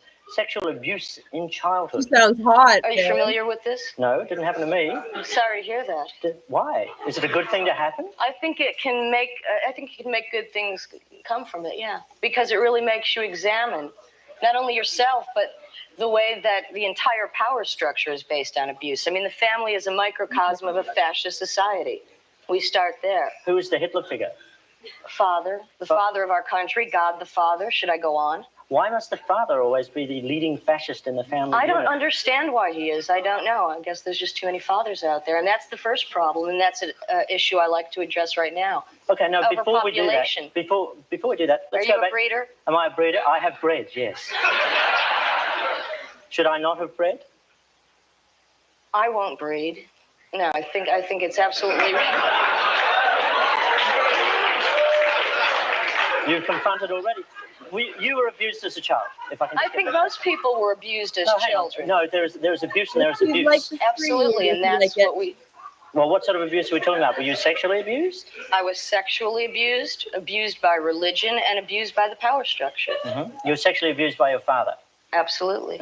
And so what view does this give you of the world? Well, I think it gives me a rational view because I had to examine that kind of power structure and how it relates to the entire political situation as a worldwide patriarchy. We are all being abused by the fathers, whether they're in a political position, a bureaucratic position, public television. We are all being abused by the father, whatever format that takes. Men run the world, they rape the world, and they are ruining the world. So take your responsibility and do something with it. It's your duty, your generation's duty to turn that around, men. Men. So, yeah, but you know, You can wipe the smiles off your faces because it's not funny. You can laugh because you think it's a joke, but you're all guilty of it. Guilty of what? Guilty of carrying on in the tradition of the family, which is a position and situation of abuse, basically. Oh, hang on. So do you find it odious that I, the man, am interviewing, I'm hosting a show where you, the woman, are the guest? Is that a problem? Not until I take over your job, I guess. So it is a problem? Well, I don't think it is a problem because it doesn't matter what your job is. I'm still going to carry on and do my job independently and tenaciously as possible, no matter what your job is. I'm just trying to define what the problem of the patriarchy is. You have said the problem of the patriarchy is this, is that it runs the entire world. The world is run by bureaucrats and corporations, which are run by men, which has been raping the entire planet for thousands of years. That's the problem. I think some people are laughing at her and some people are cheering her on. This is, it looks like a daytime TV show. I'm not really familiar with it, but I'm guessing that she's a bit of a kind of out of pocket, for lack of a better term, guest. Like, and I think some of them are kind of like gawking at her, but that's just going to make her stronger, baby. There's some others too, to be honest. Yes, she didn't say it's only father. She said the family is like carrying on a tradition of abuse. Mothers too. Mothers are mostly the condoners, but they also can be the most evil as well. Okay. It's simple. Okay. So you would like to see an army of women with Uzis. That's your quote. No, that's your quote. I'm quoting you back. Where did you read that? In Angry Women. The Absolutely. You said you'd like to see an army of women with Uzis go into the White House and kill off half the political population. Absolutely. And why stop at the White House? Because then we'd have to get every corporation and business. Basically, we could start in America because I'm all for that. I know we're... When it comes to the nuclear family, that's just like the idea of like mom, dad, and kids all together, right? Like, sometimes I think I want that. Like, I want to have kids and like have a family. But then other days, the thought of it, like I'm like just like so like I don't know. I can't decide. The nuclear family is important. Yeah, I mean, I guess I was gonna say, well, I don't know. I mean, like, I don't have a nuclear family, and I turned out fine. Then I realized that was a fucking lie. I turned out fine. Okay, Beth. Big part of the world problem, the world situation. I know that America is completely responsible for that. America is becoming a third world country because of the way we treat the third world. These are issues I have to deal with as a performance artist. So hang on. On one level, it's the patriarchy, which is the problem, but on the other level, it's America. But America is made up of men and women. Absolutely, but men are still the ones in the positions of power which control the money. 80% of the money is controlled by 1% of the population, and that's the male population. Why do women let this be so? Women had no choice since the Bronze Age, when originally they were mining gold and silver for jewelry, art, and pottery, and that was turned into weapons. Why have women had no choice? We're all supposedly free individuals. Why do women have no choice? Well, they do have a choice. I'm here to promote that choice and alternative. He's all like, he's acting all smug. Oh, well, like he's making some points. Fucking, his face. Yeah, when it's healthy, it's good. When it's healthy, it's good. Yeah, exactly. But how many times is it healthy and how many times is it unhealthy, would you say? I would say more than 50% of the time it's not healthy. But this is also in 1994, so it's a little while ago, you know what I mean? It's okay. Yeah, I know it's a but why has it taken 8,000 years of civilization? Well, because men own all the weapons, and that's also something that's got to turn around, and that's why I promote women get your guns. I know. In this country, even the cops, do they have guns? The cops have guns. Oh, yes. Finally they have guns. They only shoot people without guns. But we did originally start this country as a penal colony, so there's got to be some imbalance. Now, there are so many incidents. I just want to tell you something funny real quick. So about guns, you guys know that I don't want to have a gun because I don't think I could be trusted with a gun. And so I never want one. But the only time recently where I was like, I need to get a fucking gun was I was walking and the grackles, those big black birds that like dive bomb me, they were chasing me endlessly and they were just not letting up. And I thought, if I had a gun right now, I'd be into the sky, these fucking birds. Oh, if I had a gun right then. But that's exactly why I shouldn't have one. Because as if I would have even hit the birds. things she's saying here. You're coming from the country with the highest incidence of gun-related deaths. Absolutely, civilian 10,000 last year alone. I think you had 10. And you're saying to 51% of the population, get your gun. Absolutely, and that's because women only commit 13% of the violent crime, and that's what's got to turn around now. I think very few people actually have like a good upbringing without without serious issue. Like there's very few people that actually have their life be coming up daisies, you know what I mean? I don't want to have to be forced to live among the other 87% who are committing all the crimes unarmed. So you want to be armed to do what?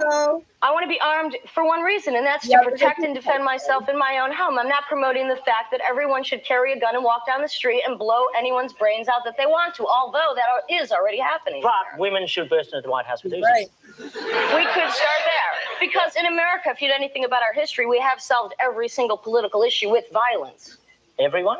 Just about. Richard Nixon wasn't violent. Well, I'm Gangster. We're just watching some Lydia Lunch interviews, and then we're going to move on to some of her music and I don't know, maybe some other stuff about her. I was thinking, you guys, let me know how you feel about this. There's a song of hers that I would love to karaoke for you guys at the end, if you'll allow me. Just let me know if I can put that on the end.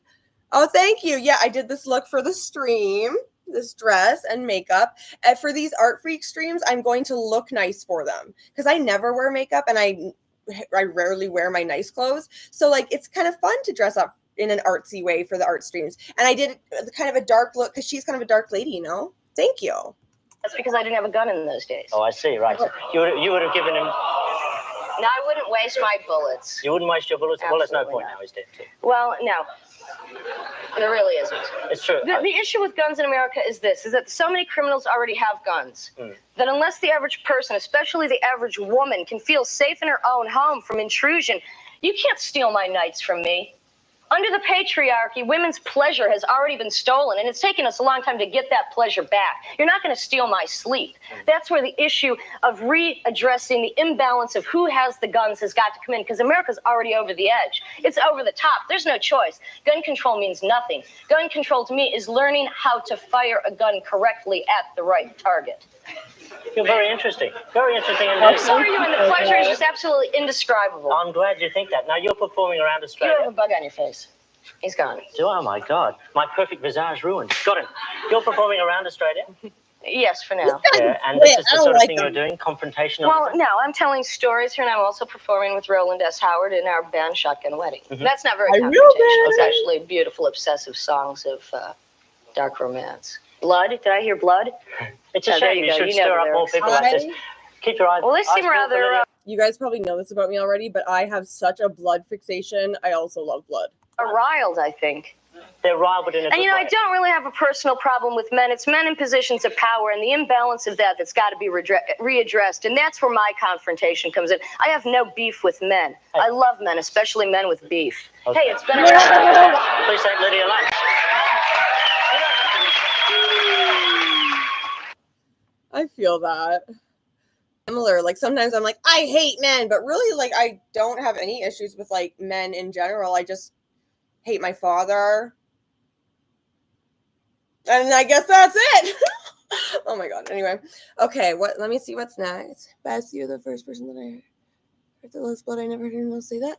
I love blood. Blood is memory without the use of language. It's beautiful. You know? Oh, oh God, don't even get me started on blood. Okay, what's next? Next is the last interview. Do you guys want a song in between, or do we want to go straight into the next interview, which is, let me see when it was filmed. It's quite a bit more recent than the other ones. It was filmed 13 years ago, so that's 2012. What do you guys think? A song in between? Okay, we will do a song in between. What song of hers do I want to hear? Let me think. I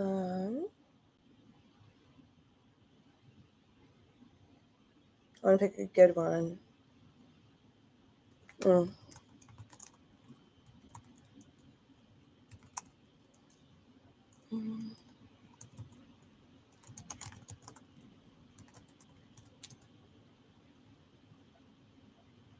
Okay, here we go. Let me just pause it and get you guys ready.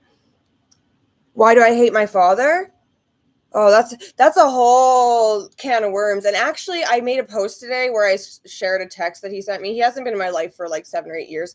But he was very abusive my whole life, and then he dipped out, and then blah, blah, blah. There's a whole thing. And I asked if people were curious about it, if I should make a video about it on my post, and someone said yes, so I'm going to soon. So I will be talking about my daddy issues in depth. The girl I told you the other. Oh,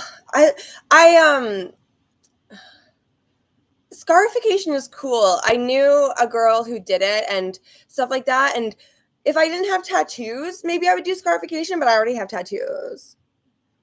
I like, I don't know. I scar bad too. Like I get hypertrophic scarring, but yeah, let me just switch you guys over to this one.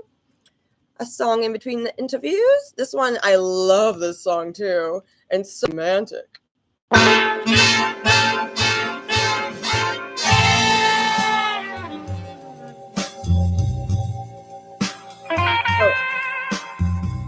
Scarification is when you take a scalpel and you cut designs into your skin so it will scar in a like a tattoo, but without ink, just scars.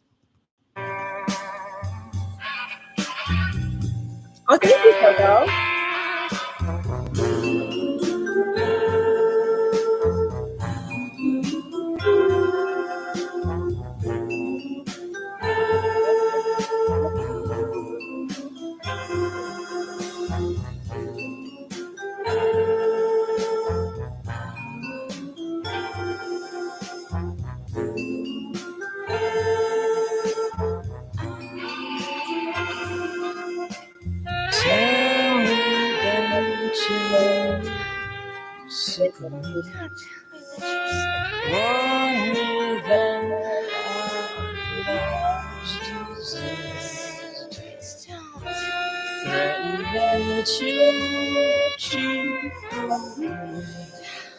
You'll beat me up until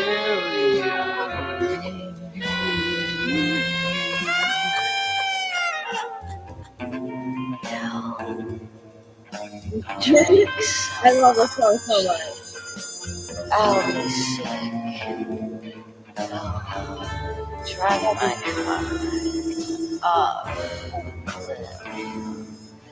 Tell me that I'm just too mean and insatiable. I'm never. It's coming.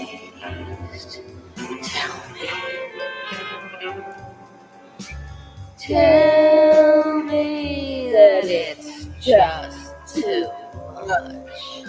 I'd rather fight and push my luck.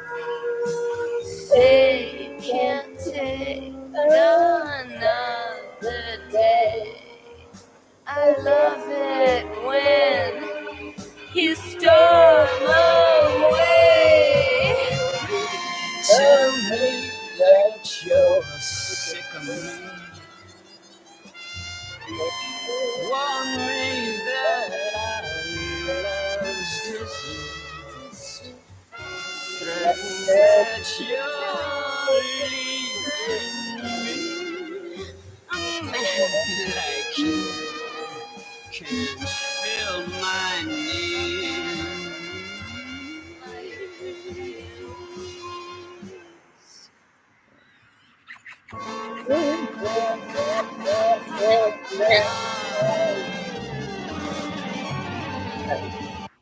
Now we will do the last interview. Your name's Chloe? Okay. Hi, Chloe. My name is Bess. I almost said my name's Chloe. What? My name's not Chloe? Can you imagine? You guys would be like, no, it's not Beth. Beth, are you having a stroke? Okay, let me just get this one ready.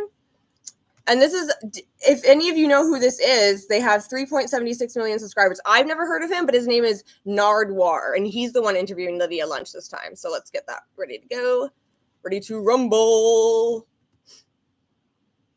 Do I have a car? What do you mean still have a car? No, my license taken away when I was 21, and I got my car taken away at that time too because it was totaled, and I have not ever gotten my license or a car back. Since. Oh, a cat? Well, my cat passed away a year and a half ago, but I still live with 2 cats. But they're my mom's, who rents upstairs. I rent downstairs, but they both prefer me, so they spend most of their time with me. Paul sleeps on my fucking head. It's ridiculous, but yeah. Here we go. Anyone know who he seems like he must be popular. He's a little older here.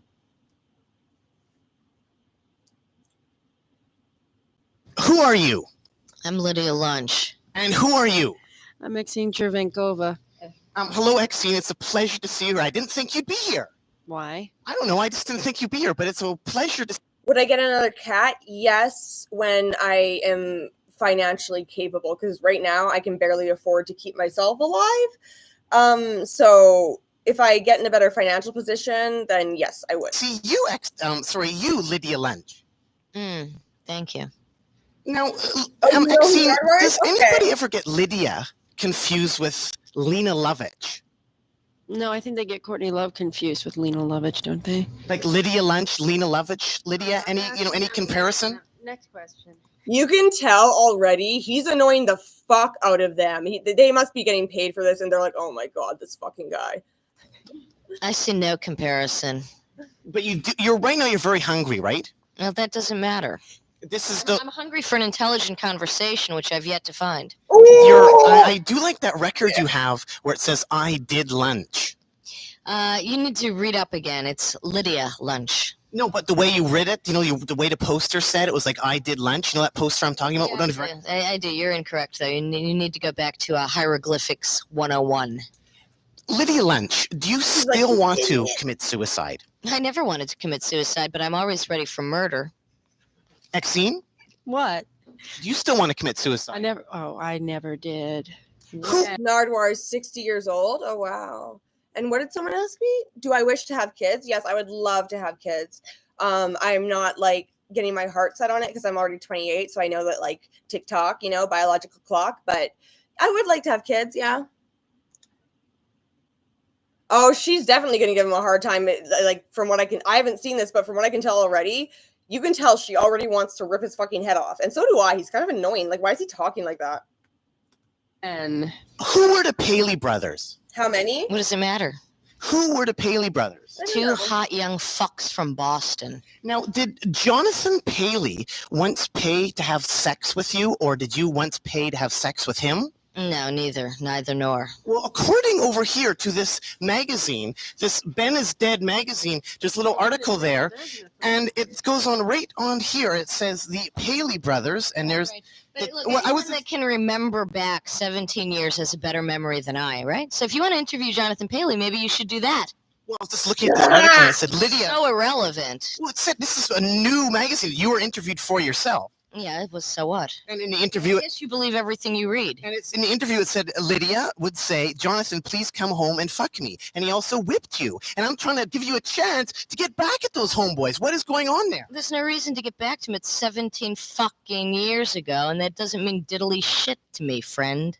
So you have no recollection of it or know you're interested and you never ever want to be brought up again? Oh, I don't give a shit. It's your fetish, not mine. Okay, I will adhere to your rules. How many children? I would love to have twin girls and name one Misery and name one Mercy. And I would love a little boy named Charlie. But I'd be happy with any kids if I got to have them. Now, are you aware of some of Lydia's recordings with Blixa Bargeld at all, Exene? Some. There was one. Oh, a little. The Thirsty Animal release. There's a bit of screaming there at the end. Now, the rumor was that Blixa was tied up and whipped with chains. What's going on there? He probably was, but I think it was Mufti that was whipping him with chains, since I couldn't really come 5 feet within his oral zone because the man stunk of rotted fruit and vegetables so much. Maybe from never changing his rubber pants, I'm not sure. You don't like the past, do you, Lydia? I live in the future and the present. Well, Exene, you like the past? I like parts of it. Like you went out with Stiv Bators. And I went in and out with Stiv Bators many times. I never went out with them. Do a lot of people, does it annoy you to a lot of people that worship the Dead Boys? Does that bug you? Do a lot of people worship them? I mean, the Dead Boys, man. The Dead Boys Stiv. Hey, the Dead Boys still fucking rule. And that one of them's dead is even better. Were you at all interested in any of those New York bands? I don't know Like, who Travis Scott like the is. Dictators or the Kiss or those type of rock and rollers. Kiss? Yeah, the Kiss, they were straight out of New York. It's kind of like loud and like feedbacky on my end. I'm just gonna turn it down a bit. I don't know if it's like that for you guys. Jersey, I think. You never had any run-ins with them in the early days? Sure, I had run-ins with all of them. I ran into almost every hot man. She is being extremely evasive in this interview, like kind of just like, why would you ask me that question about every question? It's like, girl, don't accept the interview if you don't want to answer questions. But I'm gonna give her a pass because it's her. But I get what you mean, R2D2. And in New York in the late 70s, would you like a fucking encyclopedia listing of everyone who I fucked? Who is that book? Have all night. Who is that book? Wilt? You know what's funny? Encyclopedia of everyone I fucked. One time I was bored and I wanted to know what my body count was, so I literally sat there and remembered everyone I've ever been intimate with and wrote it down. I don't still have it, but I was just like, I'm curious. What book? Wilt. Wilt what? Wilt. I don't know what Wilt Chamberlain's book. Do you have that in this type of form as Wilt does? I'm afraid not. No, at the same time, Exene, were you at about the same time? Were you 1977? Is that year 1977? Is that you? No, it's not. Why did Belinda Carlisle end up marrying a Republican? Because she's a Republican, I guess. Lydia? I guess I don't know. You know, we're very entertained, but you have to get to something that we care about. Okay, the Cramps, please, Lydia, the Cramps. Brian Gregory, the Cramps. Goth following. What about Brian Gregory? Do you ever respond with him anymore? Do you ever, correspond? Seen him in 15 years. You don't know what he's doing? No, I think he's rotting and trying to probably overcome his flesh-orientated amoebic infestations. Because Eight-Eyed Spy kind of had some neat tunes, didn't they? Diddy-wah, diddy. That's kind of like Crampsian. It's not at all Crampsian. Well, it's gonna go wrong. What time is it in Canada right now? It's 2:51 p.m. And yeah, I might do the walk in the morning. I never really know when I'm gonna do it. Because I just see how I feel in the morning, but I'll try to do it. I always try to be there. Raji, at least. Yeah, okay. Yeah, have a good day if you have to go. So they never really found any affinity to those guys? I found some affinity with the Cramps, sure. What about this goth thing? Would you not say, Exene, that Lydia... I don't know, when I think your name, Lydia Lunch, aside from Lena Lovitch, I kind of think a bit of goth. And I think the Cramps got goth, too. I think a lot of New York bands got a goth following. What is goth? And have any goths been coming out to this Rude Hieroglyphics tour? I don't know. I don't care. Look, Nardo, goth has nothing to do with me. It's like saying, everyone with black hair looks like Susie and the Banshees. I mean, you got to get with it, dude. Your categorizing is just making no sense to me. No, like this people coming out to gigs and you go, oh, look, there's the goths, Who gives a shit what they look like? It's what they think about that's important. I don't give a look at you. I mean, if you came out to my gig and said, what is this like hockey fan doing at my fucking show? This guy Nardo, what is this all about? I mean, this guy's like, Nardwar, the human serviette, Lydia Lunch. He is kind of as irritating as you said he would be. But I mean, what does it matter what people look like? It's what they fucking think or do. All I'm referring to is, Down by Law, don't you? You mean a movie called Down by Law? No, that Dave Smalley guy. Straight edge. I don't drink. I don't smoke. I don't give a shit. Yeah, well, he says that, like, I heard through an industry insider, that Dave Smalley, he really does. Am I doing a vlog today? I don't know. Maybe not, just because Wait, what, am I doing anything important today? What's today? Saturday. Maybe. I don't know. It's hard to say. I wing my whole life because I never know how I'm going to feel. Bye-bye. Have a nice day. Okay, have a good day as well, Chloe. Does still drink, even though he's supposed to be straight edge, but he still, tries to maintain an image to do it for the kids. I mean, are you doing it for the goth? You're so funny. You're so silly. You know what? Okay, no, we're not finished. A few more. Who that is. We don't know who that is, and we don't care because we don't know who it is. Lydia Lunch, have you ever met Anton LaVey at all? No, I have no interest in him. Did he influence the tune Black Juju on Shotgun Wedding, where you yell, Hail Satan? No, he didn't. Oh, Alice I'm so Cooper mad. I'm so mad. I'm going to explain why I'm so mad, because it's a super niche reason. Anton LaVey tried to make Satanism about him and created LaVeyan Satanism. And he wishes he was Aleister Crowley so fucking bad. And now he is asking her if, because of Anton LaVey, if that was the inspiration for yelling "Hail Satan" in Black Juju. Are you shitting me? Anton LaVey being the inspiration to say "Hail Satan." If Anton LaVey had it his way, we would be saying "Hail Anton." I hate that guy. He thinks he wants to be a deity so bad. Oh, I hate Anton LaVey. Oh, I can make there's a podcast on my podcast, an episode about how much I hate him. With the song Black Juju, and it was a tribute to him, and also Hail Satan. Me or her or who?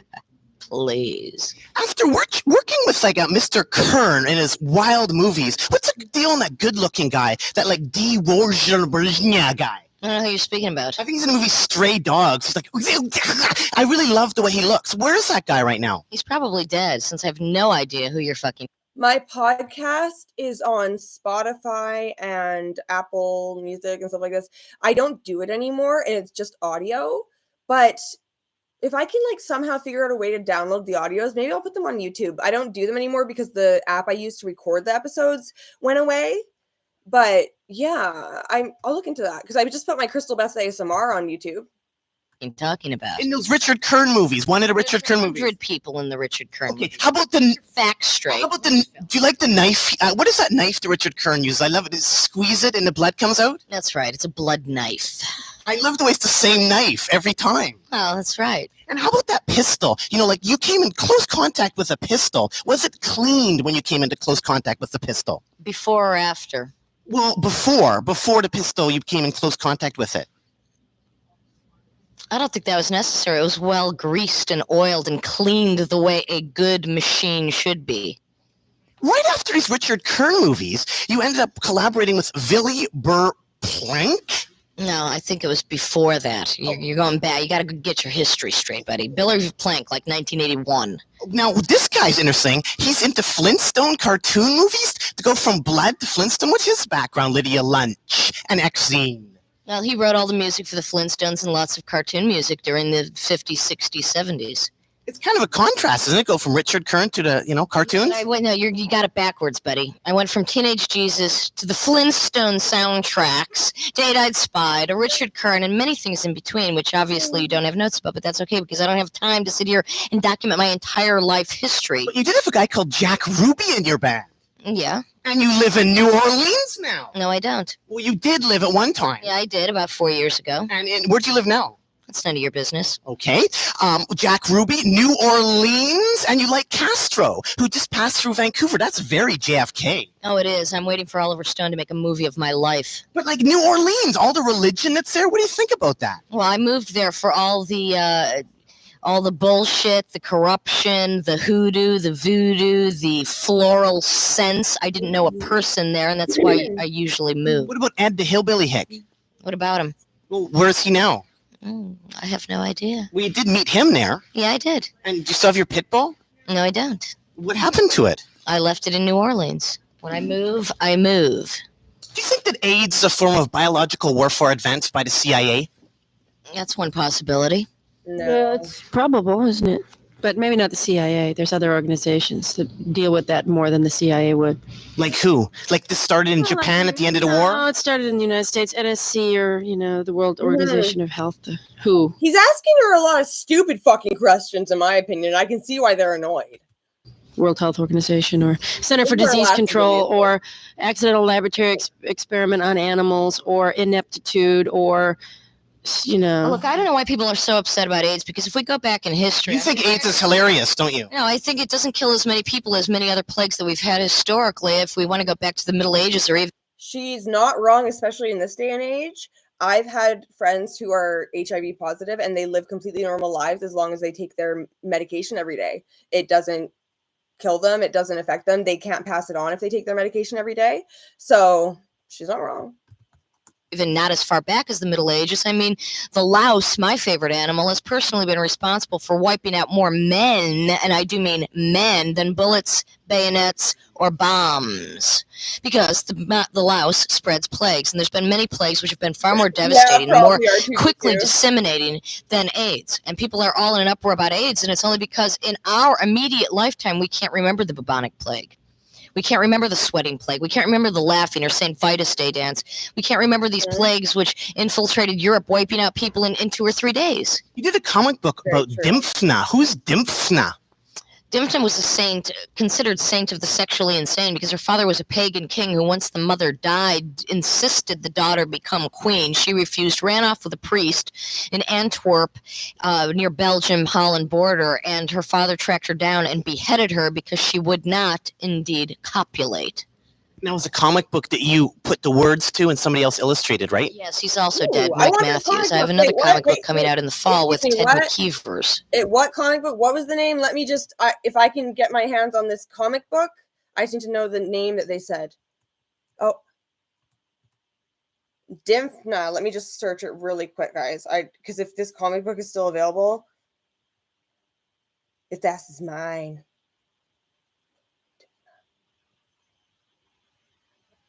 Dimphna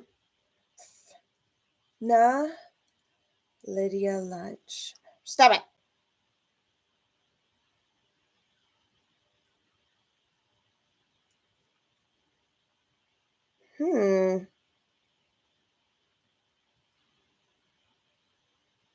I'm not.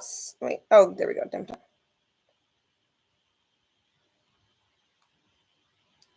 Saint Dimphna's playbook reading. Huh.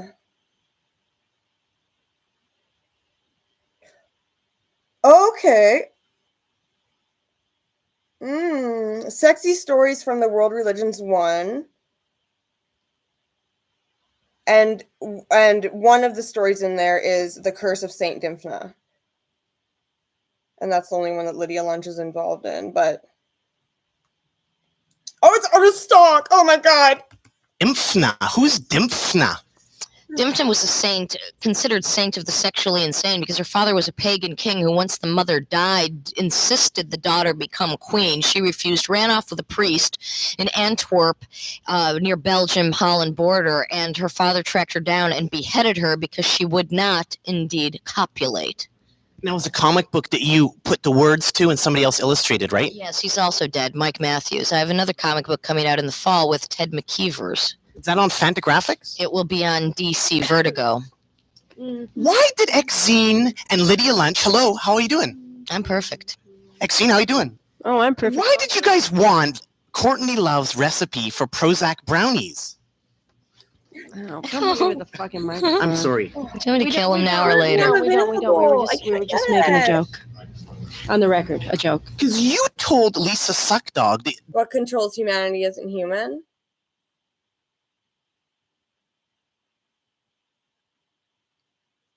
Yeah, I don't know. I go back. That you once faxed Courtney, or Courtney said that you once faxed her while she was on K-Rock, and you were saying, look, this is how pathological Courtney is. I was living in New Orleans while she did that radio interview. I don't see how I could hear K-Rock in New Orleans and fax her at the time. You did not fax Courtney Love saying, stop trying to cop me. No, I haven't. Other people can do that for me. I have no desire to have any contact with her. And she offered you money and you took it. No. No.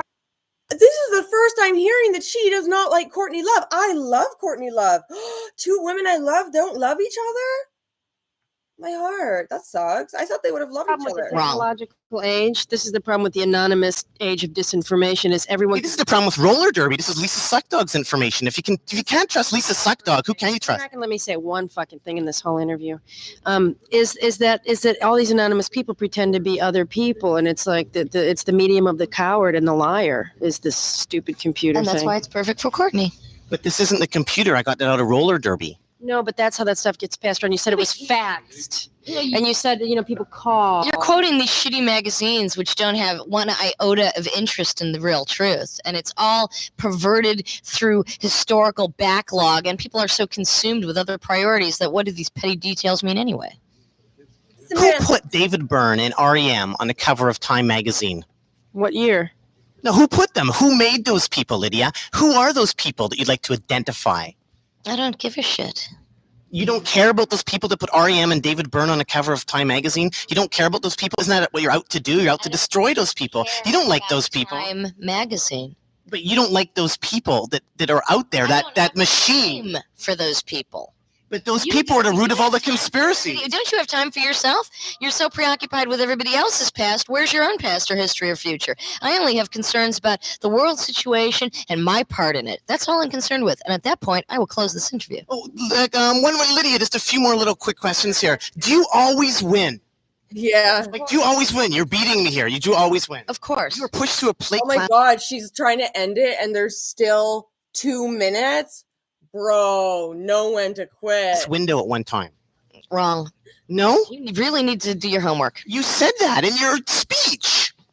And everything I say is completely factual. Oh, anything else like that to listeners out there in the land? Do it yourself. Why should people care about this rude hieroglyphics tour with Lydia Lunch? They shouldn't. I don't give a shit. They don't. All right, well, you should do like I do and do it them fucking selves and not believe secondhand information force-fed to them by people that don't know what they're fucking talking about. So do you have many Canadian friends? My father was Canadian, and I don't consider him a friend, but he's dead, so I guess it doesn't matter. He was a Canadian. You what? Were you born in Canada? No, I wasn't. How was he a Canadian? He was born in Canada. I wasn't. Well, your dad was Canadian. This is amazing, Lydia Lunch. Well, it's the first you've ever heard of it, and it's true. Your dad where was he from, though, in Canada? Kitchener, Ontario. Now, goodbye. Any relatives there that we can hunt down? They're all dead. I'm an orphan, which is how That's amazing because Miriam Lina, remember, Miriam Lina, original drummer for the Cramps? Literally following her outside. Of course you need a violence No now. way. Oh, but Lydia, the original drummer of the Cramps, Miriam Lina, is Canadian. Do you know Miriam Lina? Yes, I do. She's cool, eh? Wasn't that mean of him to kick her out? Please, Nardo. You're on my nerves. Okay, well, keep on in the free world. All right. Doot-doodaloo-doo. Doot-doodaloo-doo. Exene, are you going to have to do it for her? Doot-doodaloo-doo. Doot-doodaloo-doo. Oh, yeah, okay. Doot-doodaloo-doo. No, I don't do that. I won't. Lydia, doot-doodaloo-doo. If you want the deal for Music West, doot-doodaloo-doo. Doot-doot. Oh, I didn't even, I somehow I knew that's what he wanted. Okay. Man, this guy that guy literally, I don't know why he has so many subscribers, because literally, if that guy was pestering me with questions, he would catch these hands. Even if I agreed to it, I'd be like, you are being way too much right now. I'd be like, you need to calm all kinds of down. Well, if they would answer a little more, would be nice. Well, he was asking stupid questions, to be completely fair.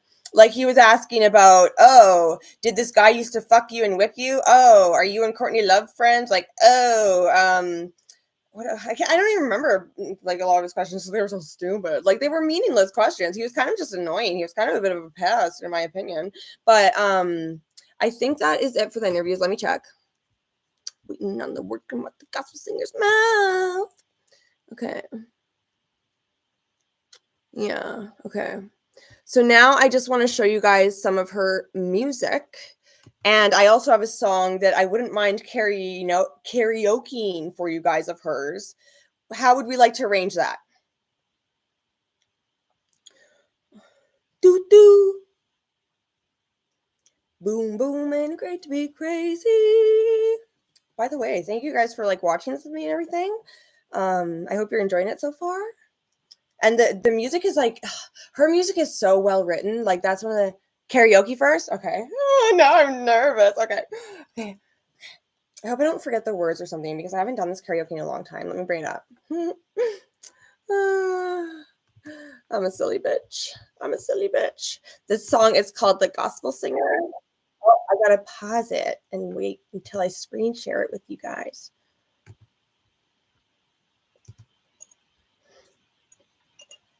Wait, I want to have something I can hold like it's a microphone, and this pink brush is too big. One sec. What can I hold?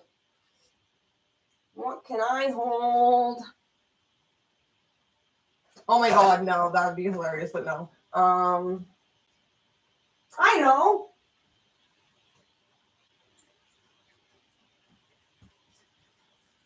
Now, it is not fucking plugged in, but, you know, the look. Share. Oh, okay, let me see what you guys are saying real quick.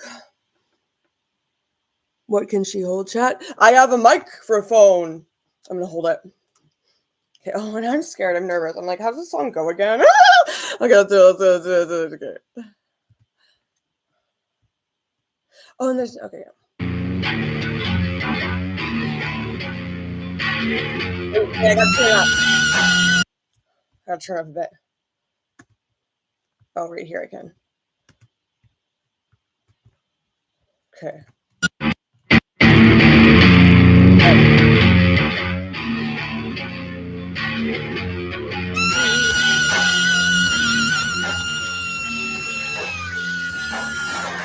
Big mountain valley in the middle of the south.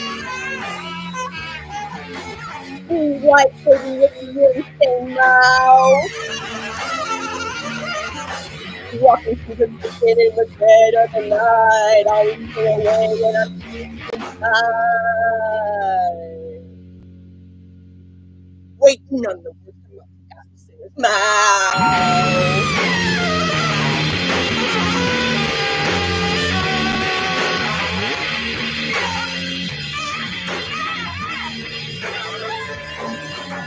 Hey, pretty baby, young hair. Worrying about the art and hair. Who's gonna get in the middle of the mountain? Something like a fountain. Waiting on the word to come up. That's the singer's mouth.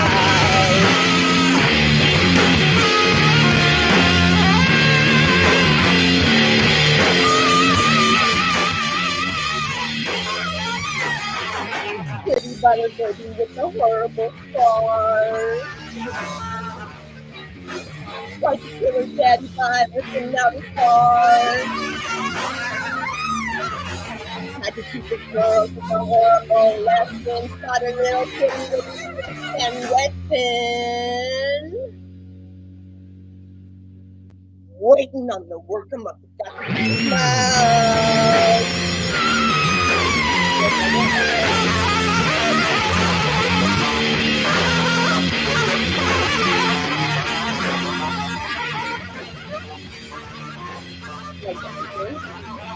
I love a saxophone.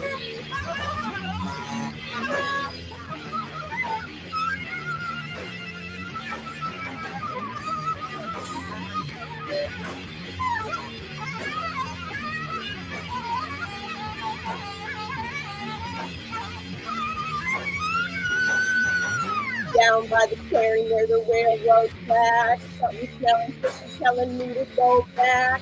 Under a rock, sticking out tiny clues. Warning calling out, I got some terrible news. I'm still waiting on the word come up past the singer's mouth. You guys like that shit or what? Was that good? I haven't heard that song in ages, but I love it. Oh my god. Okay, now. Did you guys like that shit or what? I had fun. Oh my god. Oh, thank you. Yeah, that's a good one. That was a song that I never discovered of hers for a really long time. Like, Oh, merci beaucoup. Thank you. Okay. Now, next, I will show you guys. It is a good song, right? Like, tried to kill her daddy by ripping out his heart. Had to teach his girl such a horrible lesson. Shot her little kitty with a Smith & Wesson. Like, so fucking good. So fucking good. Okay, now I will show you guys her first album that she ever made, which is called Everything by Teenage Jesus and the Jerks. And it is everything. Trust me. Where is it? Is it not in my playlist? Oh, it is. And that'll probably be the last thing. That'll probably be the last thing unless you guys want more songs. But yeah, so let me tell you a little bit about the album first, I suppose, right? It's from 1995. this was their only album, this band. And yeah, I guess that's really all it is to say. That's really all it is. I don't know the names of the other band members because honestly, fuck them. I'm just kidding. No, but you know, I just, yeah, I don't know. If you guys really want to know, then I can tell you after. Oh, one song I'll show you after this album at least. This album is only 18 minutes long. I know that's kind of short for an album, but it's so good. My favorite song on this album is called The Closet, and you'll see why. But it starts with a song called Orphans. So let's do this. The screen share. Such a horrible lesson. Shot a little kitty with a Smith and Wesson.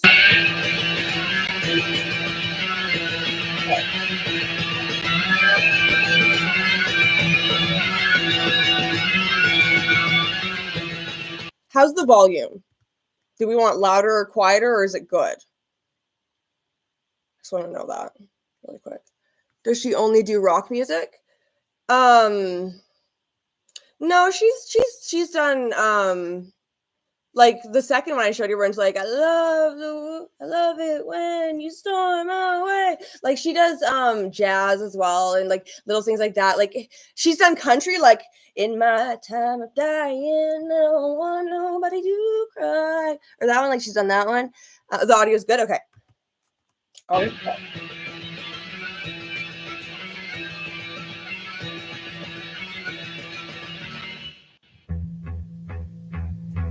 I will be singing along.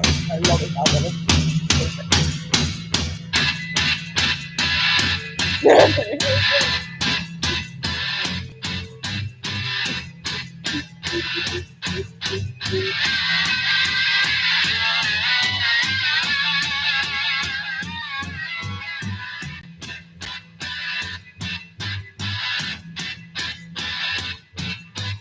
Little orphans running through the bloody snow.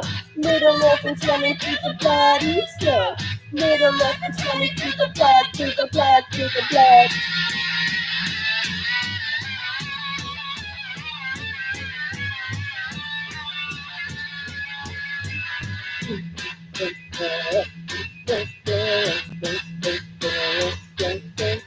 No more ankles and no more bones. Little orphans running through the snow. Little orphans in the blood, in the blood, in the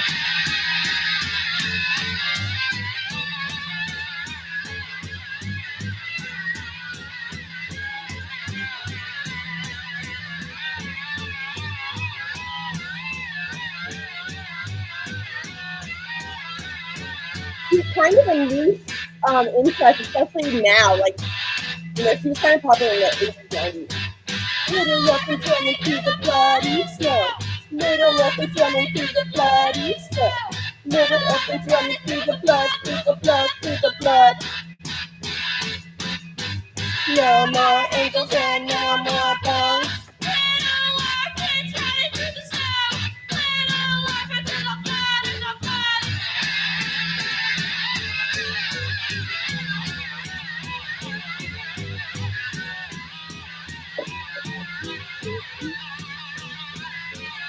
The next song is my favorite of the album. But there are so many good ones.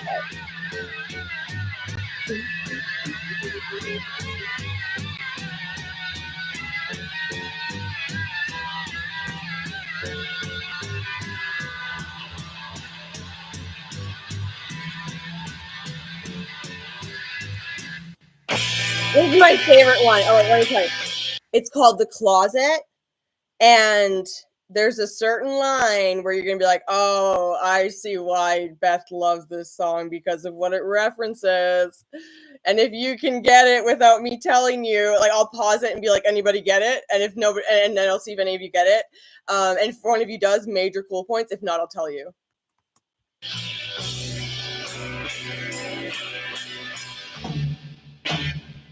Yeah, I've played her many times. Yeah. My favorite one.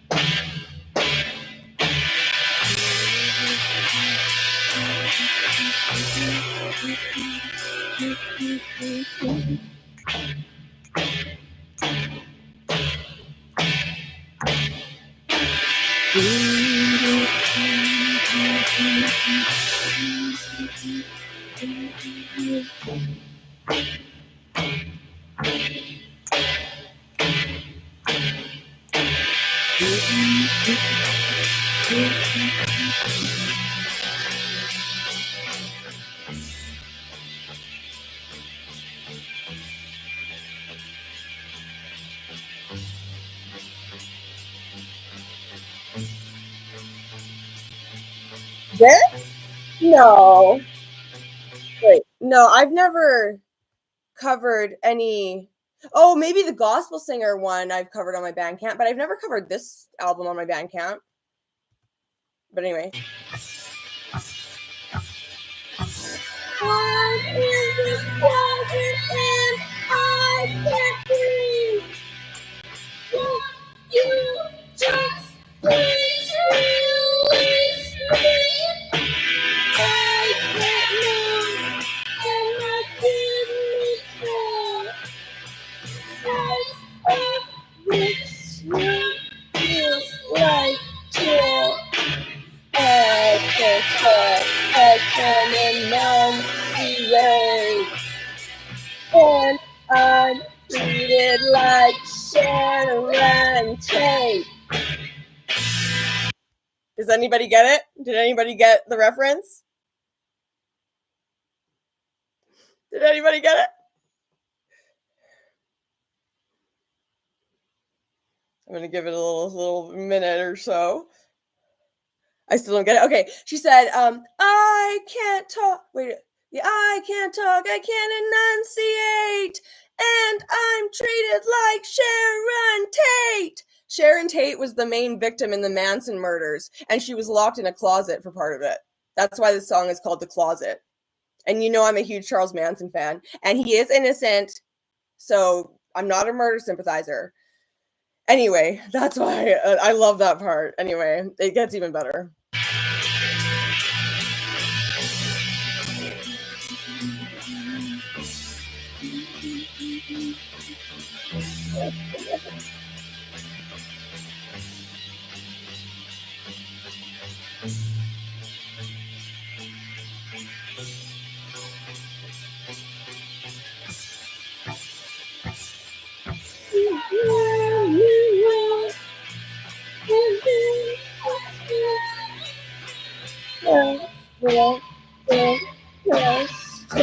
My feelings hurt and never be. Your messages are 2 minutes delayed? Damn. I didn't think the delay was that long. I'm sorry, guys. You all who needs a brain in your bed. Fill my eyes. Well, when I am see if I die. Oh, so bad.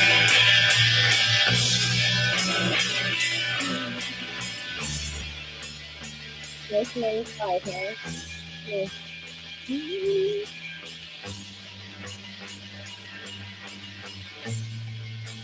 Let me see. Let me check it. Oh. Hi, Joshua. Yeah, I'm feeling gangster. I'm good. We're just having a little Art Freak Live. How are you feeling? I hope you're feeling okay, too.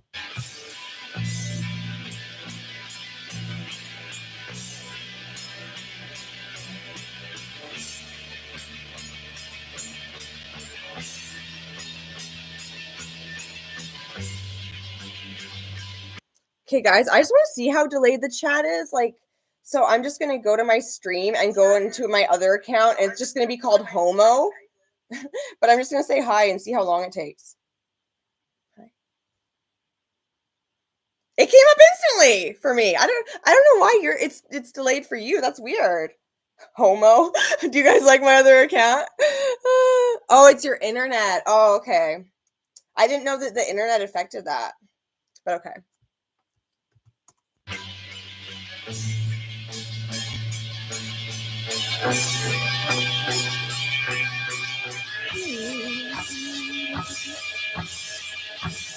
And let's click on earrings too.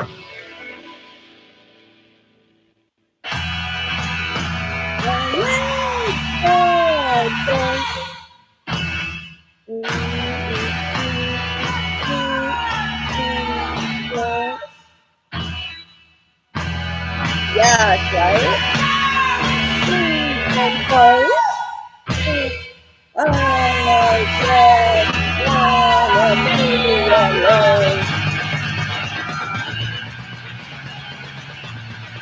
I'm glad you caught it too. How you doing?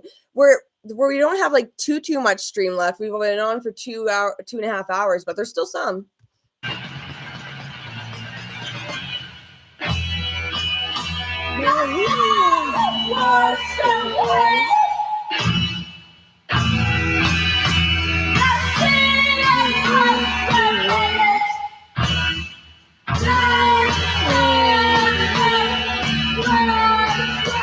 Yeah, time flies. Time flies when you're getting art freaky, because art is like everything. It makes you feel alive.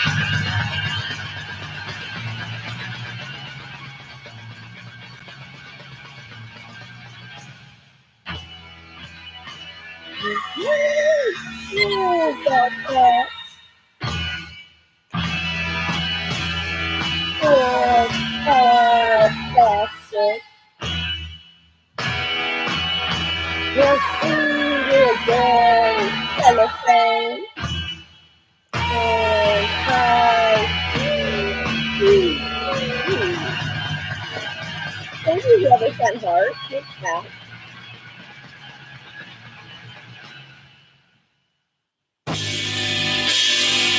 Could be 4 hours.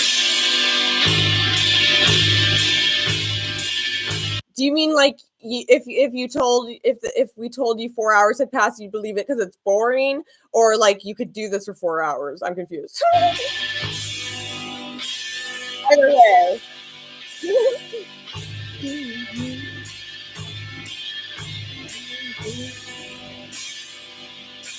Time isn't real.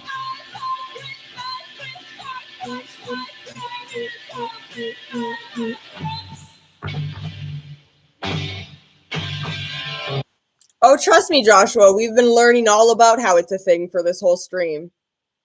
We have. Just if you want to watch the replay, that's all. That's basically, you hit the nail on the head.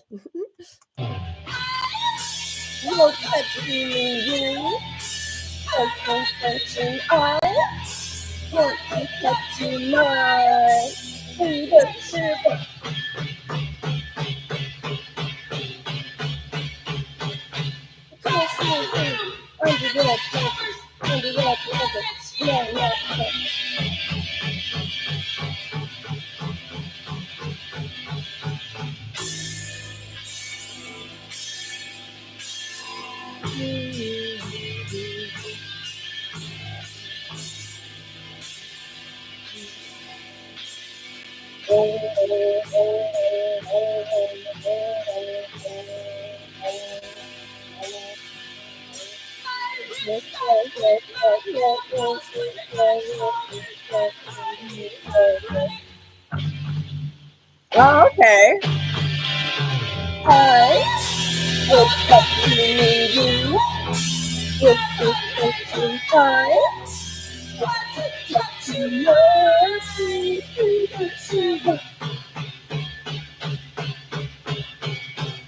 Does she still make music? That's actually a really good question. Let me Google that real quick. Does Lydia Lunch still release music? Oh, yeah, she continues to release music. Okay, yeah.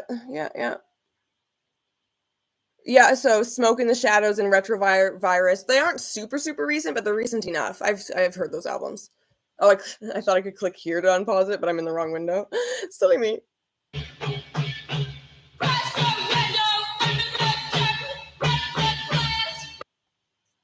Yes, my dad sent me a long delusional text message with a video attached to it that's even more incoherent, and yeah. That, yeah, that's that. That's honestly like, I'm back, my strawberry blonde redheaded babe. Hello, Hellboy. I don't know how much longer we're here, but we're still here.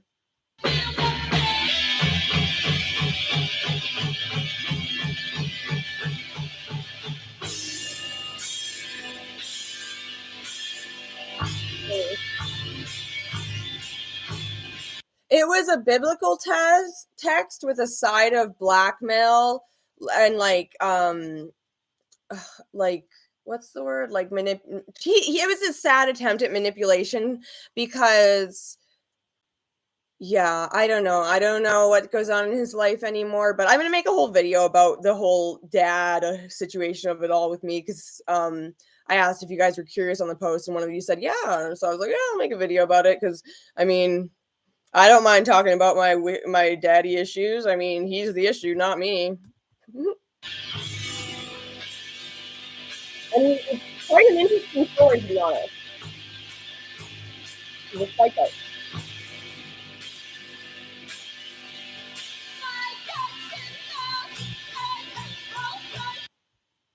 Yeah, love and hate are both very just strong feelings, so I can see that.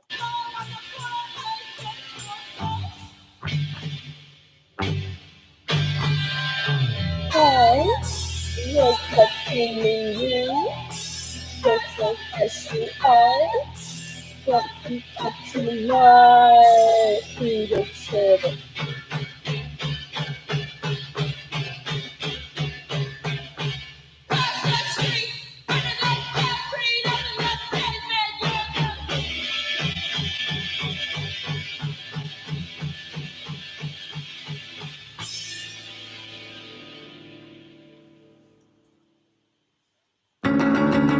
Oh, this is Colin too. So that was Bunny woke up dreaming. This is Food and Flop. Oops, sorry, we just about that. Well, you know the story so you see how you can live. There we go.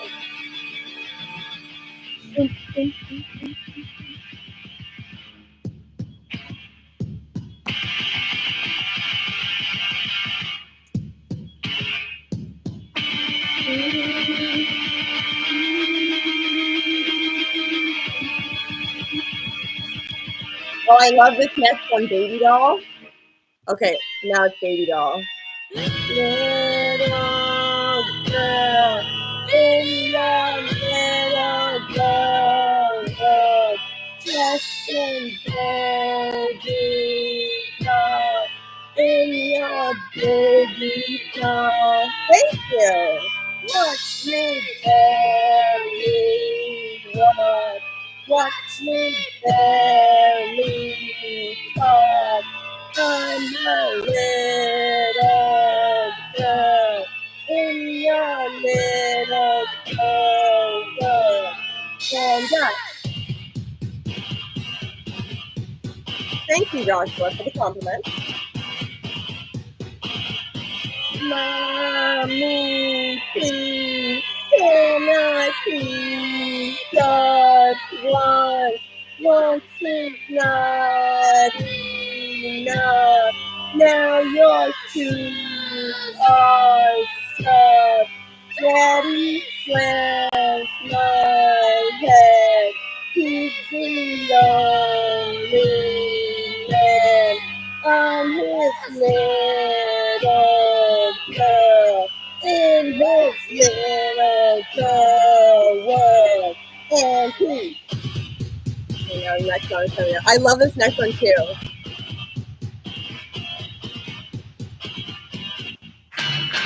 Oh, is it? This is, oh, I think it's the next one I like. Yeah. Let me get that one. Kind of fun. And my eyes. Oh. Oh, thank you, Hellboy. I like to sing. And I like to talk.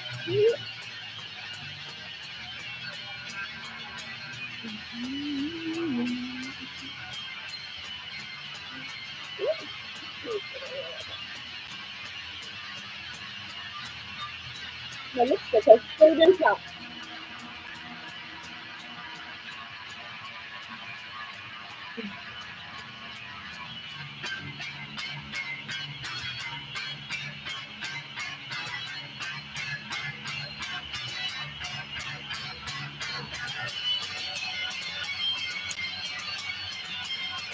This one's an instrumental. That's almost over.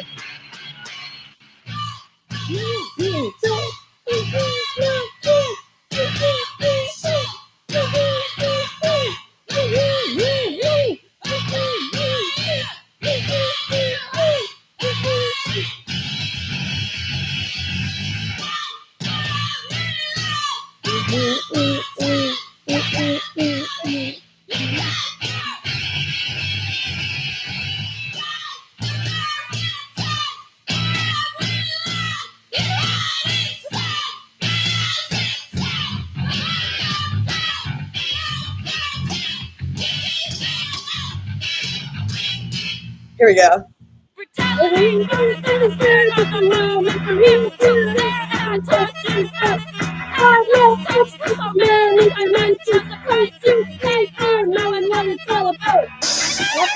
Take it away.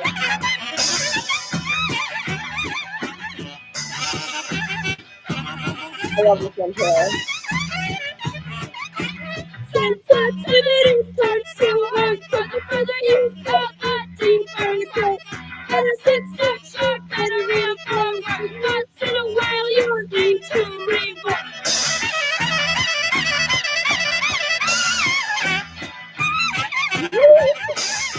This is really good.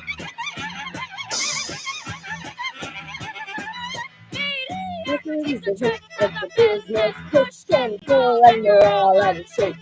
I ended up just like the next guy. You better watch out, it's too late. Get down, get down. This next one's really good too. Sensitivity turns to hate. Cause the further you go, the deeper it hurts. You better read it forward. Once in a while, you need to rework.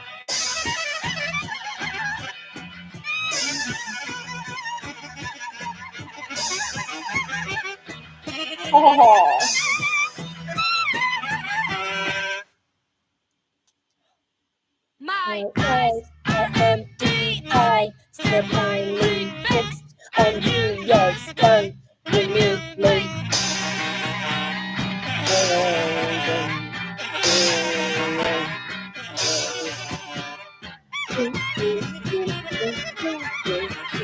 My face just turned into my chest. Connect. I strike you mad. You must step in position, so there's no resistance.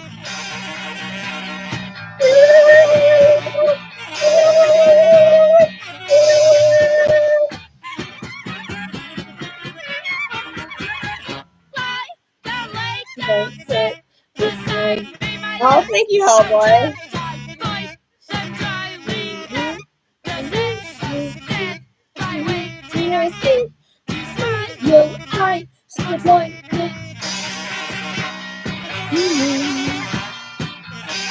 No, this is not my favorite of hers.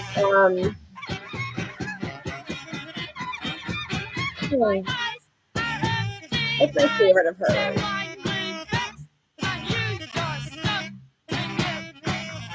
We'll play my favorite next, and that might be the last song, depending on how we're feeling.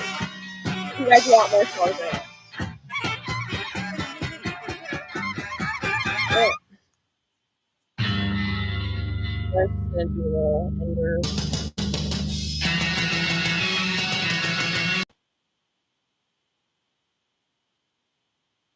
Okay. Do you guys want to hear more songs from her that I like? A couple more? Or should I just go fuck myself? But my favorite song by her, I think, would be more songs. Okay, I'll show you my... I'm going to say that I'm going to go with like a 5 of my favorite. Like this was... I'm going to say this is within my top 5 because it's really hard for me to say one is my favorite because there's so many that I love so much. Okay, here's one. Okay, let me just get on the screen share. Share that screen. Hi, Chris. I'm Gangster. How are you?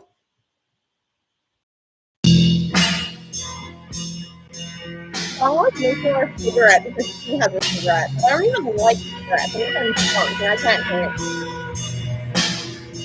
I'm glad you're good, Chris.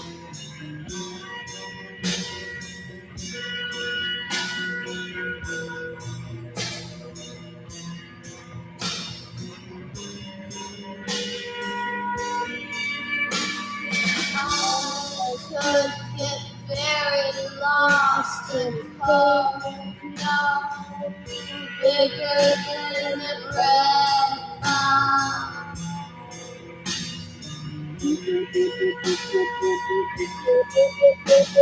No place to rest my headstone in a river, beat it through the mud.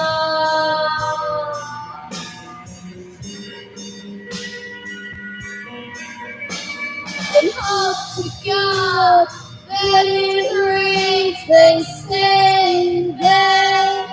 Sunday's very ugly.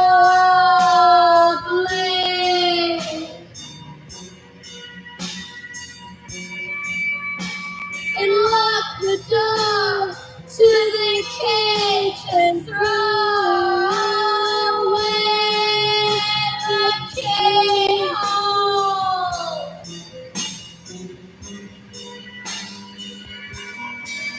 And there's nothing left to give away that we begin to steal.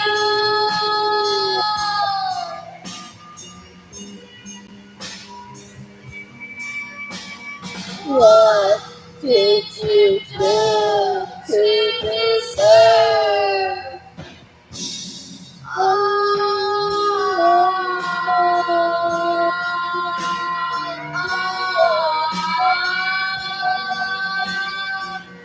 this?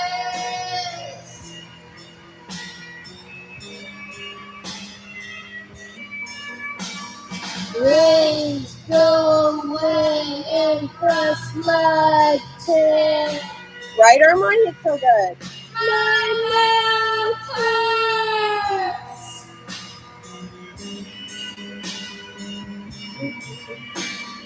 Go ahead, burn holes in yourself. You can die for God.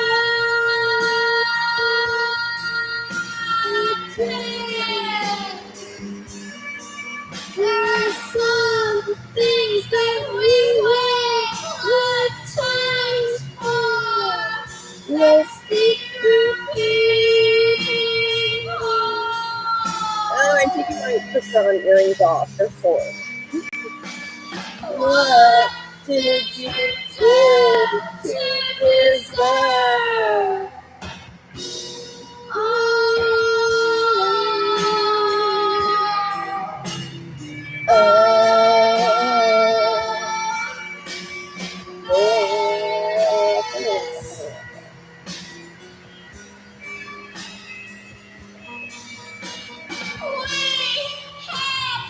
One season, the circus in my head.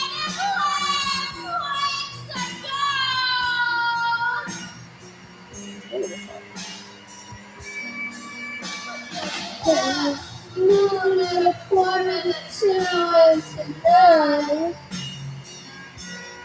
we'll go walking.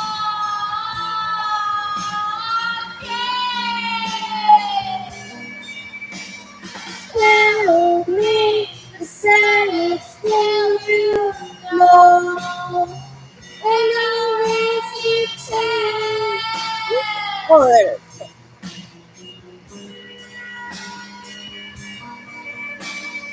What did you do?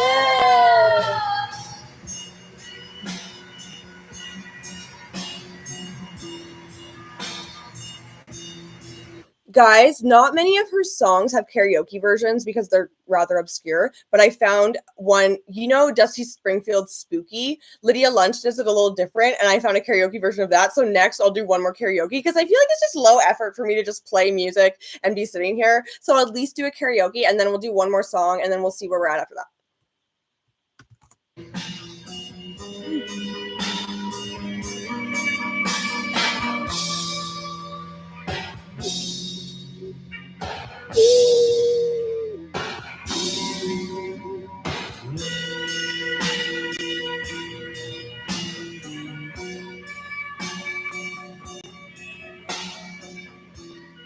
Oh, she does it.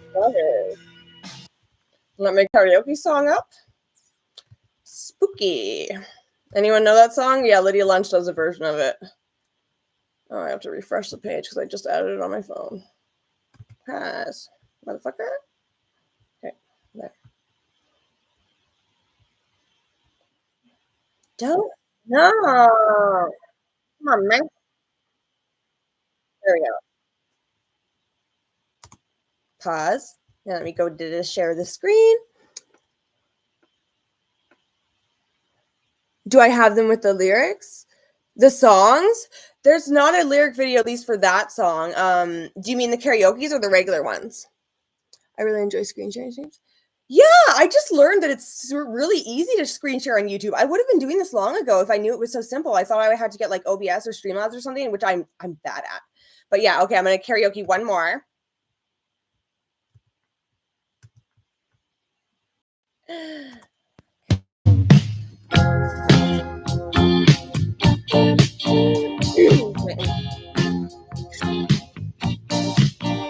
In the cool of the evening when everything is getting kind of groovy, I call you up and ask you if you'd like to go with me and see a movie. First you say no, you've got some plans for us. No, I'm out of it right now. My voice is weird. Not doing it. Wait. Say, all right. Love is kind of crazy with a spooky little boy like you. Never mind.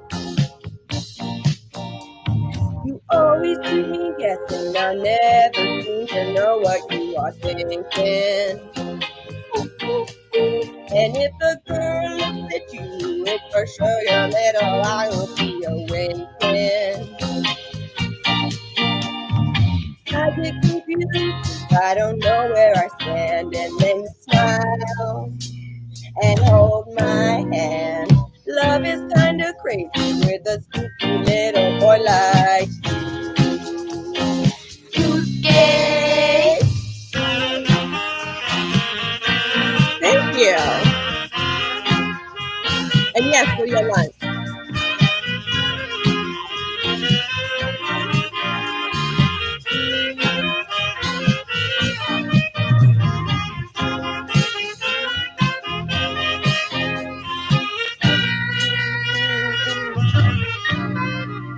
Love the saxophone. You should play the saxophone.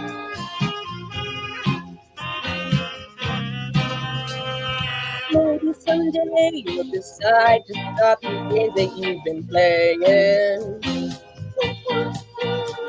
I'm gonna tell you all the things my heart's been dying to be saying. Just like a ghost, you've been haunting my dreams, so I propose on Halloween. Love is kinda crazy with a spooky little boy like you. Spooky.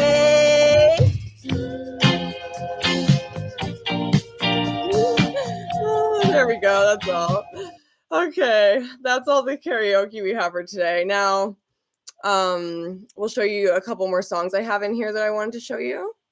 Like this one where she does it with Nick Cave. Now, oh wait, let me tell you something really quick. Nick Cave's son, who was like 12 years old, did acid and walked off a cliff. Isn't that horrible? Died, obviously. But, like, isn't it crazy how, like, Nick Cave, like, the Prince of Darkness, like, always singing about these dark topics, and then something horrible happens to him? You know? Like, isn't that kind of wild? But, like, a freak thing, too. Like, look it up. It happened. Yeah, it's horrible. It's horrible. But anyway, he's also in this song. I love this song. It's such a good one. But I'm not a Nick Cave fan. This is an exception because Lydia Lunch is involved, and anywhere she goes, I will go. Okay. Get one other. This might be the last song because we're getting up to close to 3 hours. But yeah, we'll see. If you guys like the song and want one more, let me know.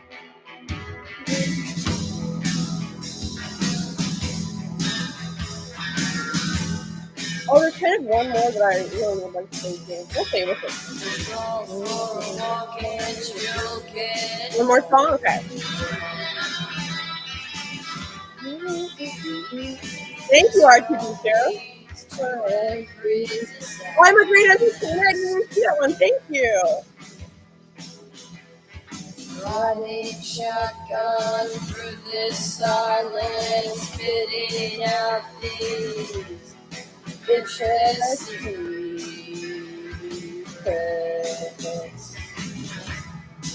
This song's so creepy.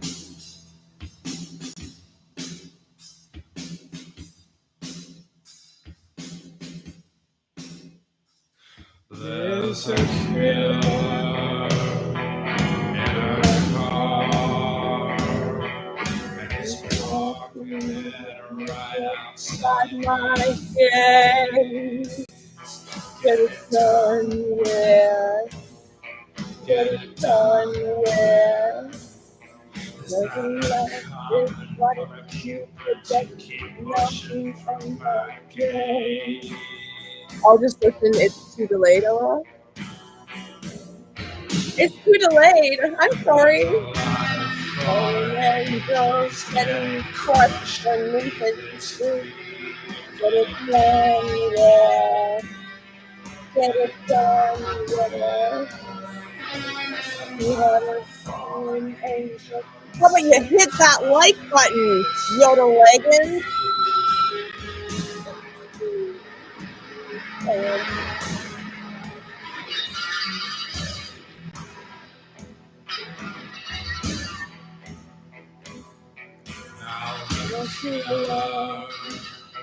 Gets the car and just drives it right into my gut. Get it done, yeah. Get it done, yeah. Now the tears Start rolling, the fun really start. Thank you. I don't have curtains. My windows are either tin-foiled or barred up. Really start. Here comes heartbreak. The blood is really flowing. The fun is really strong.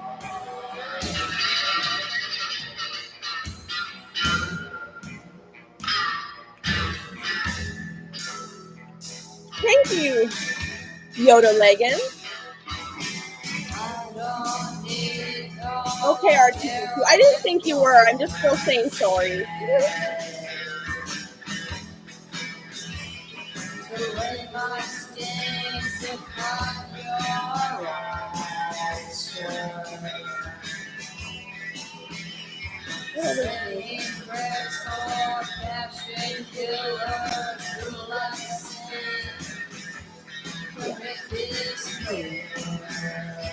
The tummy?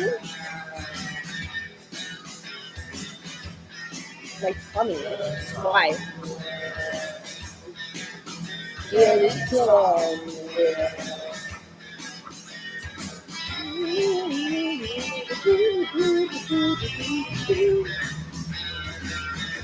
You prefer the other song? We're gonna do one more song after this one. Okay. What's it called again? Touch My Evil. Touch My Evil. Touch My Body by Mariah Carey. Can you imagine? Touch my body, put me on the floor. Wait, let's see if they have a lyric one, because one of you guys asked me about that. No, they don't. What the fuck? Oh, I put Yutch My Evil. I'm dumb. Touch My Evil, please. Where is that?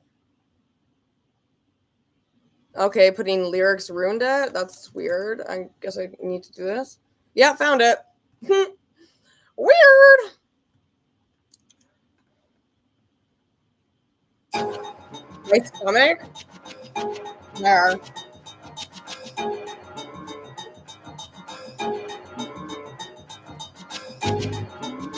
This one's fun. This will be the last one, okay, guys? Because we're just about at 3 hours. Picked up in a roadside diner, just a hair short of a number 5. Slumped across a dirty counter, jingling a pocket full of dimes. Leaving town in a hurry, and it's time to pack your bags. Ask a waitress for directions, heading south on the Mexicali line. Burning bridges is your Bible, brag about a stupid thrill. Left your baby in a phone booth, got yourself some time to kill. Whispered only leads to nowhere. Live a lifetime of regret. Sweetest kiss that ever smolder. Extinguish like your dying breath.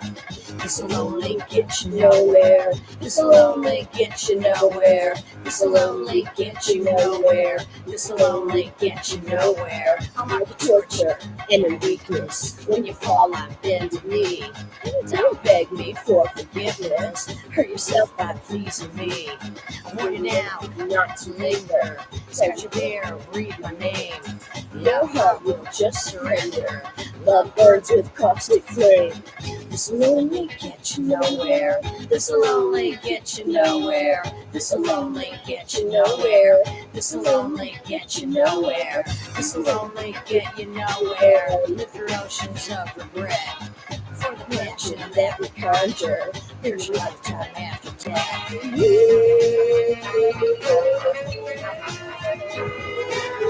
This'll only get you nowhere. This'll only get you nowhere. This'll only get you nowhere.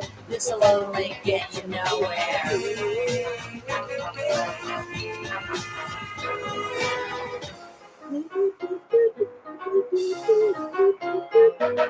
I'll take you down south of your border. Help you lose what's left of your mind. Only so many hours left in nightfall. So many ways to break the hands of time. Let's scan the script, make some Percocet. It's looking high that we kick the sky. Buy a bottle and a blanket. It's so damn fun that you start to cry. Pull up to an all-night strip. We're so excited that we burn it down. Kidnap the owner and his mistress. That's losing much on the edge of town. There was such a little party. I'll put you in the starring role. I play the victim and the villain. I'll play the killer with a heart of gold. You love playing the victim, don't you, baby? I'll take you hostage, get you wound up. You love me more with each passing threat. By the morning, we'll be married. Can you guys still hear it? Just because even though it's already on YouTube and it's like artistic, I feel like we're gonna get tit shots as the slide goes. So maybe we'll just listen to it and look at me with tits covered for the rest of it.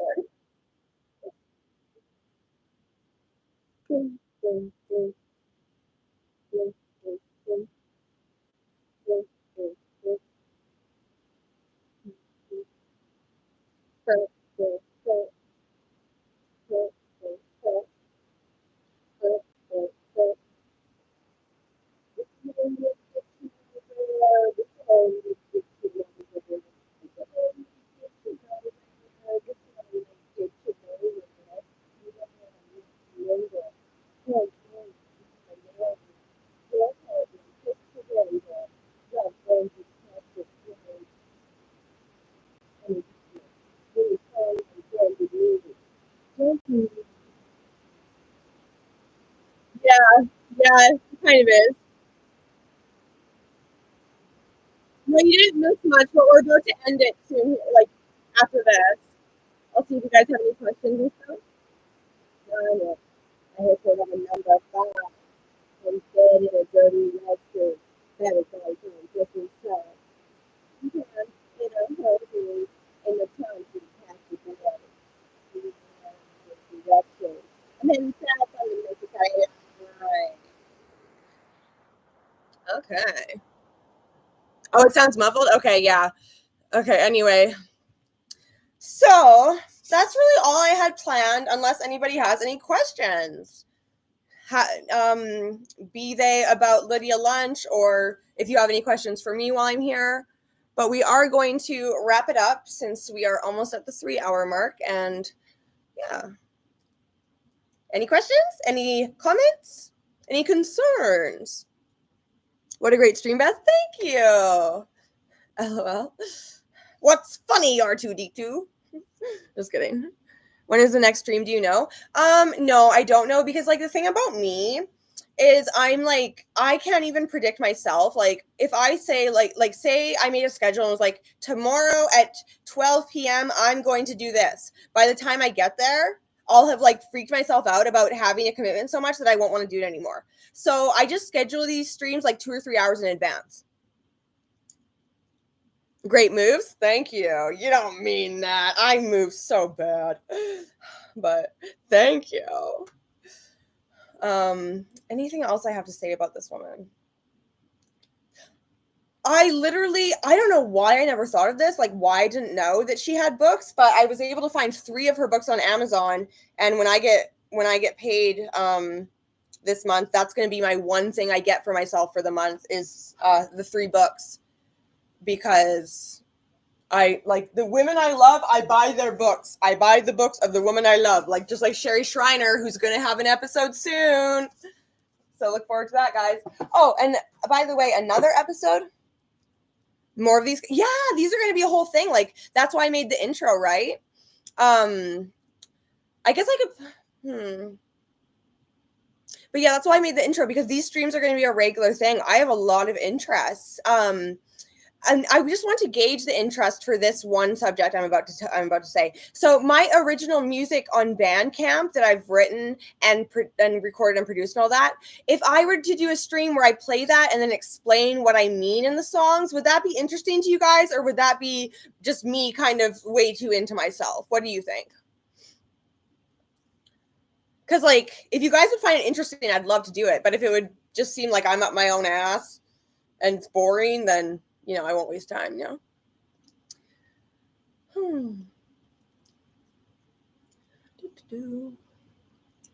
else is I going to do? That'd be great. Okay. Wait, let me just make sure that I have no, because if I'm forgetting, and I do, then that's perfect. If I have a song inspired by her on my Bandcamp, then I'll play it. Oh, I do! I have one! It's called Heart Attack and Vine. I forgot about that song of hers. We'll listen to my version of it. Okay, let me just get it ready. Oh my God, then that's how we'll end this. You have to worry about laws on YouTube. I mean, I can't come on here selling drugs and shit like that. That's very much against the rules. Or I can't come on here and what else is a crime? I can't come in here and unalive somebody, but like I think that YouTube does care about laws very much. Anyway, this is my version of a song called Heart Attack and Vine.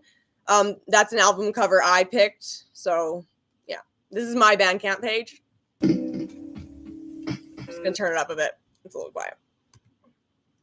And remember, my style is a bit strange, so yeah.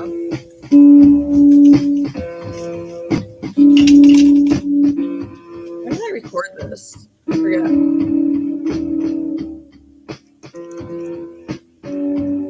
May 21st, 2023. So 2 years ago.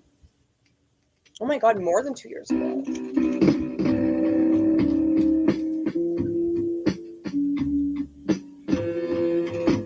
Oh yeah, there's copyright, there's rules. Oh, Mark! You definitely cannot stream whatever on YouTube. They enforce copyright free. Oh, hi, Mark! Have you been here the whole time? Yeah, they enforce copyright pretty good.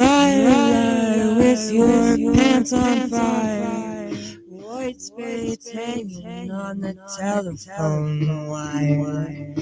Gamblers evaluate along the dotted line. You'll never recognize yourself on heart attack line. Doctor, lawyer, beggar man, Philly Joe remarkable looks on in disbelief. If you want to taste the madness, you have to wait in line. Probably see someone you know, heart attack line. Bonnie's high on China White, shorty from the This is not my, like, I did not write this. Lydia Lunch didn't even write this. She just does a version of it that I like way more than the original. Don't you know there ain't But I did do like all the singing and recording and all for this. Like, yeah. no there's just That's why God it's when weird. he's drunk. Well, this stuff it'll probably kill you. Let's do another line. Why'd you meet me down a heart attack and vine?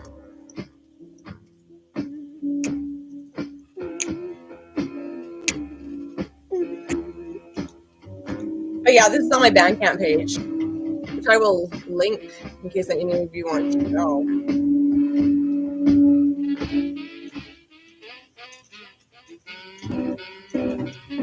See that little Jersey girl in the see-through top with the pedal pusher sucking on a soda pop. Well, I bet she's still a virgin, but it's only 25 till 9. You can see a million of them on heart attack and vine. Better off in Iowa against your scrambled eggs than crawling down to Tranga on a broken pair of legs. You'll find your ignorance is blissful. Not necessarily, Joshua, because some YouTubers actually copyright their content, and then you can't use it. Like Eugene and CUNY did that, for example. So I don't think that's correct. Every goddamn time you're waiting for the RTD on heart attack and vine. Bonnie's high on China White, shorty found a pole. Don't you know there ain't no devil, there's just God when he is drunk. Well, this stuff will probably kill you. Let's do another line. What you say, beat me down on heart attack and vine. Liar, liar, with your pants on fire. White spades hanging on the telephone wire. Gamblers reevaluate along the dog line. You'll never recognize yourself on heart attack and vine. Doctor, lawyer, beggar man, Philly Joe remarkable looks on in disbelief. If you want to taste of madness, you have to wait in line. Probably see someone you know on heart attack and vine. See that little Jersey girl in the see-through top. In the see-through top, that's me. On a soda pop. Well, I bet she's still a virgin, but it's only 25 till 9. You can see a million of them on heart attack and vine. Bonnie's high on China White, shorty found a pole. Don't you know there ain't no devil, there's just God when he is drunk. Well, the stuff will probably kill you. Let's do another line. What you said you need, heart attack and vine. So that was me singing Heart Attack and Vine. Okay, now I guess that's probably it. We've covered everything. Like I said, for the oh, by the way, guys,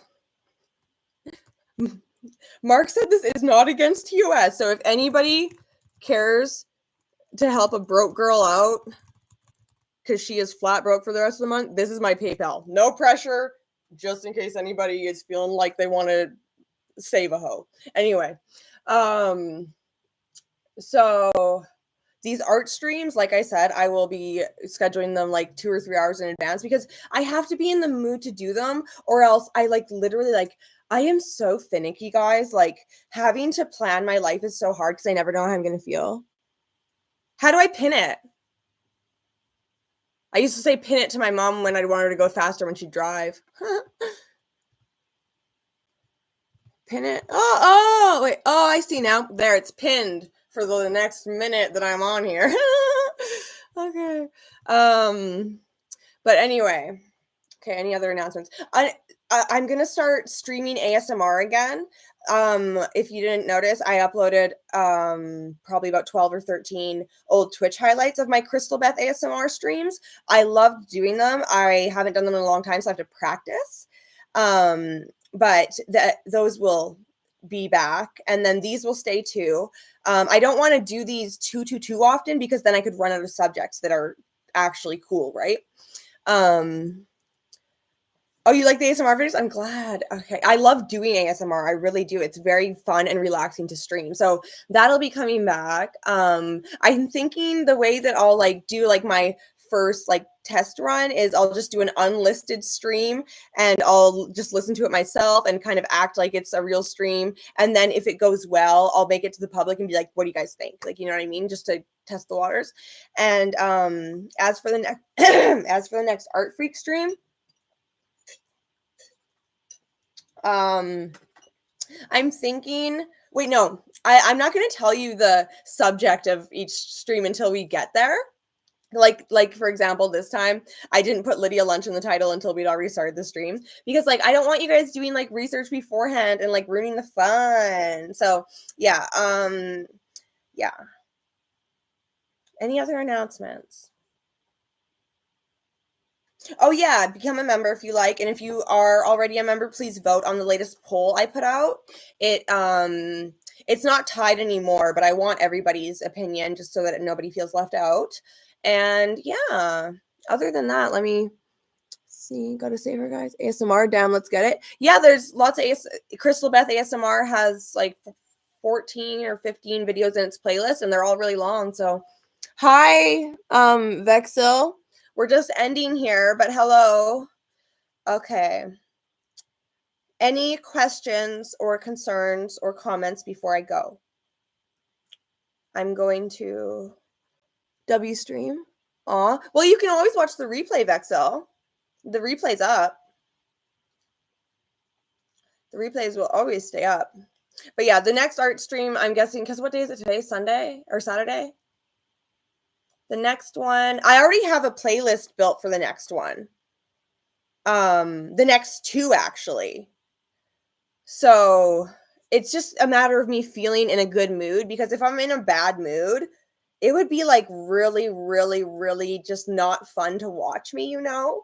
So I just got to wait until I'm in a good mood. And I'm not, it's not rare for me to be in a good mood. I just don't like to make commitments very often with like a lot of time in between making the commitment and the commitment, because I've got BPD. I wake up a different person every fucking day, and it's okay. But anyway, thank you everybody for watching. And yeah. Oh, wait. Is Mark, are you still in here? Because if you are, I have a question that you might know how to answer. Or if anybody knows how to answer this. When I scheduled my stream and everything, it had an option to put a stream trailer to play beforehand. And I put in my stream trailer, but when I pressed go live, it didn't just play or anything. So I just went and played it with me in the corner. Like, did it play before I hit live, or did it just not play? Like, maybe we could watch a video on borderline personality disorder next time. It's not beeline, it's borderline. But yeah, we can learn about borderline personality disorder. I don't know if I'd class that as an art stream, but we can definitely learn about borderline personality disorder. Yeah. It plays when people see the schedules. Oh, okay. So like it plays 3 minutes before I go live, or it plays. Okay. Okay. Okay, so was anybody in here before I went live to confirm if it played or not? Or will it be part of the replay? Will it be part of the replay? Because I was excited about my little trailer.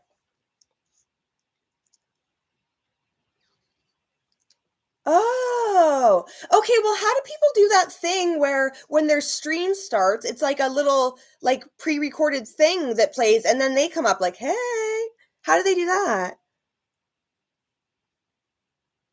It should. You'll send me some good videos on borderline personality disorder? I mean, I don't necessarily even need videos to teach about it. I've been through DBT, like intensive DBT therapy twice for 11 weeks each time, and I have BPD and I have books about it. I mean, I guess videos would be more fun to watch than just me yapping, wouldn't it? I guess so, hey. But I could share a lot of experiences related to my BPD that like would really put perspective on the whole unhinged of it all, you know? Might make me a little more might humanize me. Hi Beth, I saw the trailer you did. Oh, you saw it? Okay, that's all I need to know. And thank you again, Riatzilla, for your help. You know what I'm talking about. Thank you so much. Like seriously, I saw it in my email before I saw your comments. I was like, who is this? But thank you so much. I really appreciate it. But okay, so you saw the trailer before it was live. Perfect. Okay, I think we are all wrapped up. Okay, you're welcome. Thank you. Okay, we are at 3:15. So I think I'm going to wrap it up. And if you guys ever have any topics that I know that like the basis of the whole Art Freak streams are that I am like, it's an interest of mine that I'm very passionate about, but you never know. Like if you want to ask me to like look at a topic or something, you know, you can always shoot. Like if you want to, and I deleted my Discord server, but I didn't delete my Discord account. So you can always like message me on there or message my Telegram or email me and all that good shit. Okay. And with that, I think I will skedaddle, but thank you all so much for coming and chatting with me and all this. Yeah, like it's been very, very nice. It was just as fun as the last Art Freak stream, which is awesome because I want these to be fun. Yeah, you have a great day too. Everybody have a really good day. I'll love you too. Okay, I'm gonna go now. Thank you guys so much for coming, and I hope you enjoyed it. Sing it, Beth. My voice is hoarse. I already sang twice. Just rewind and hear it. But yeah, thank you guys for coming, and I hope you enjoyed Lydia Lunch and myself, and I hope I see you in the next Art Freak stream. Bye, everybody. Much love.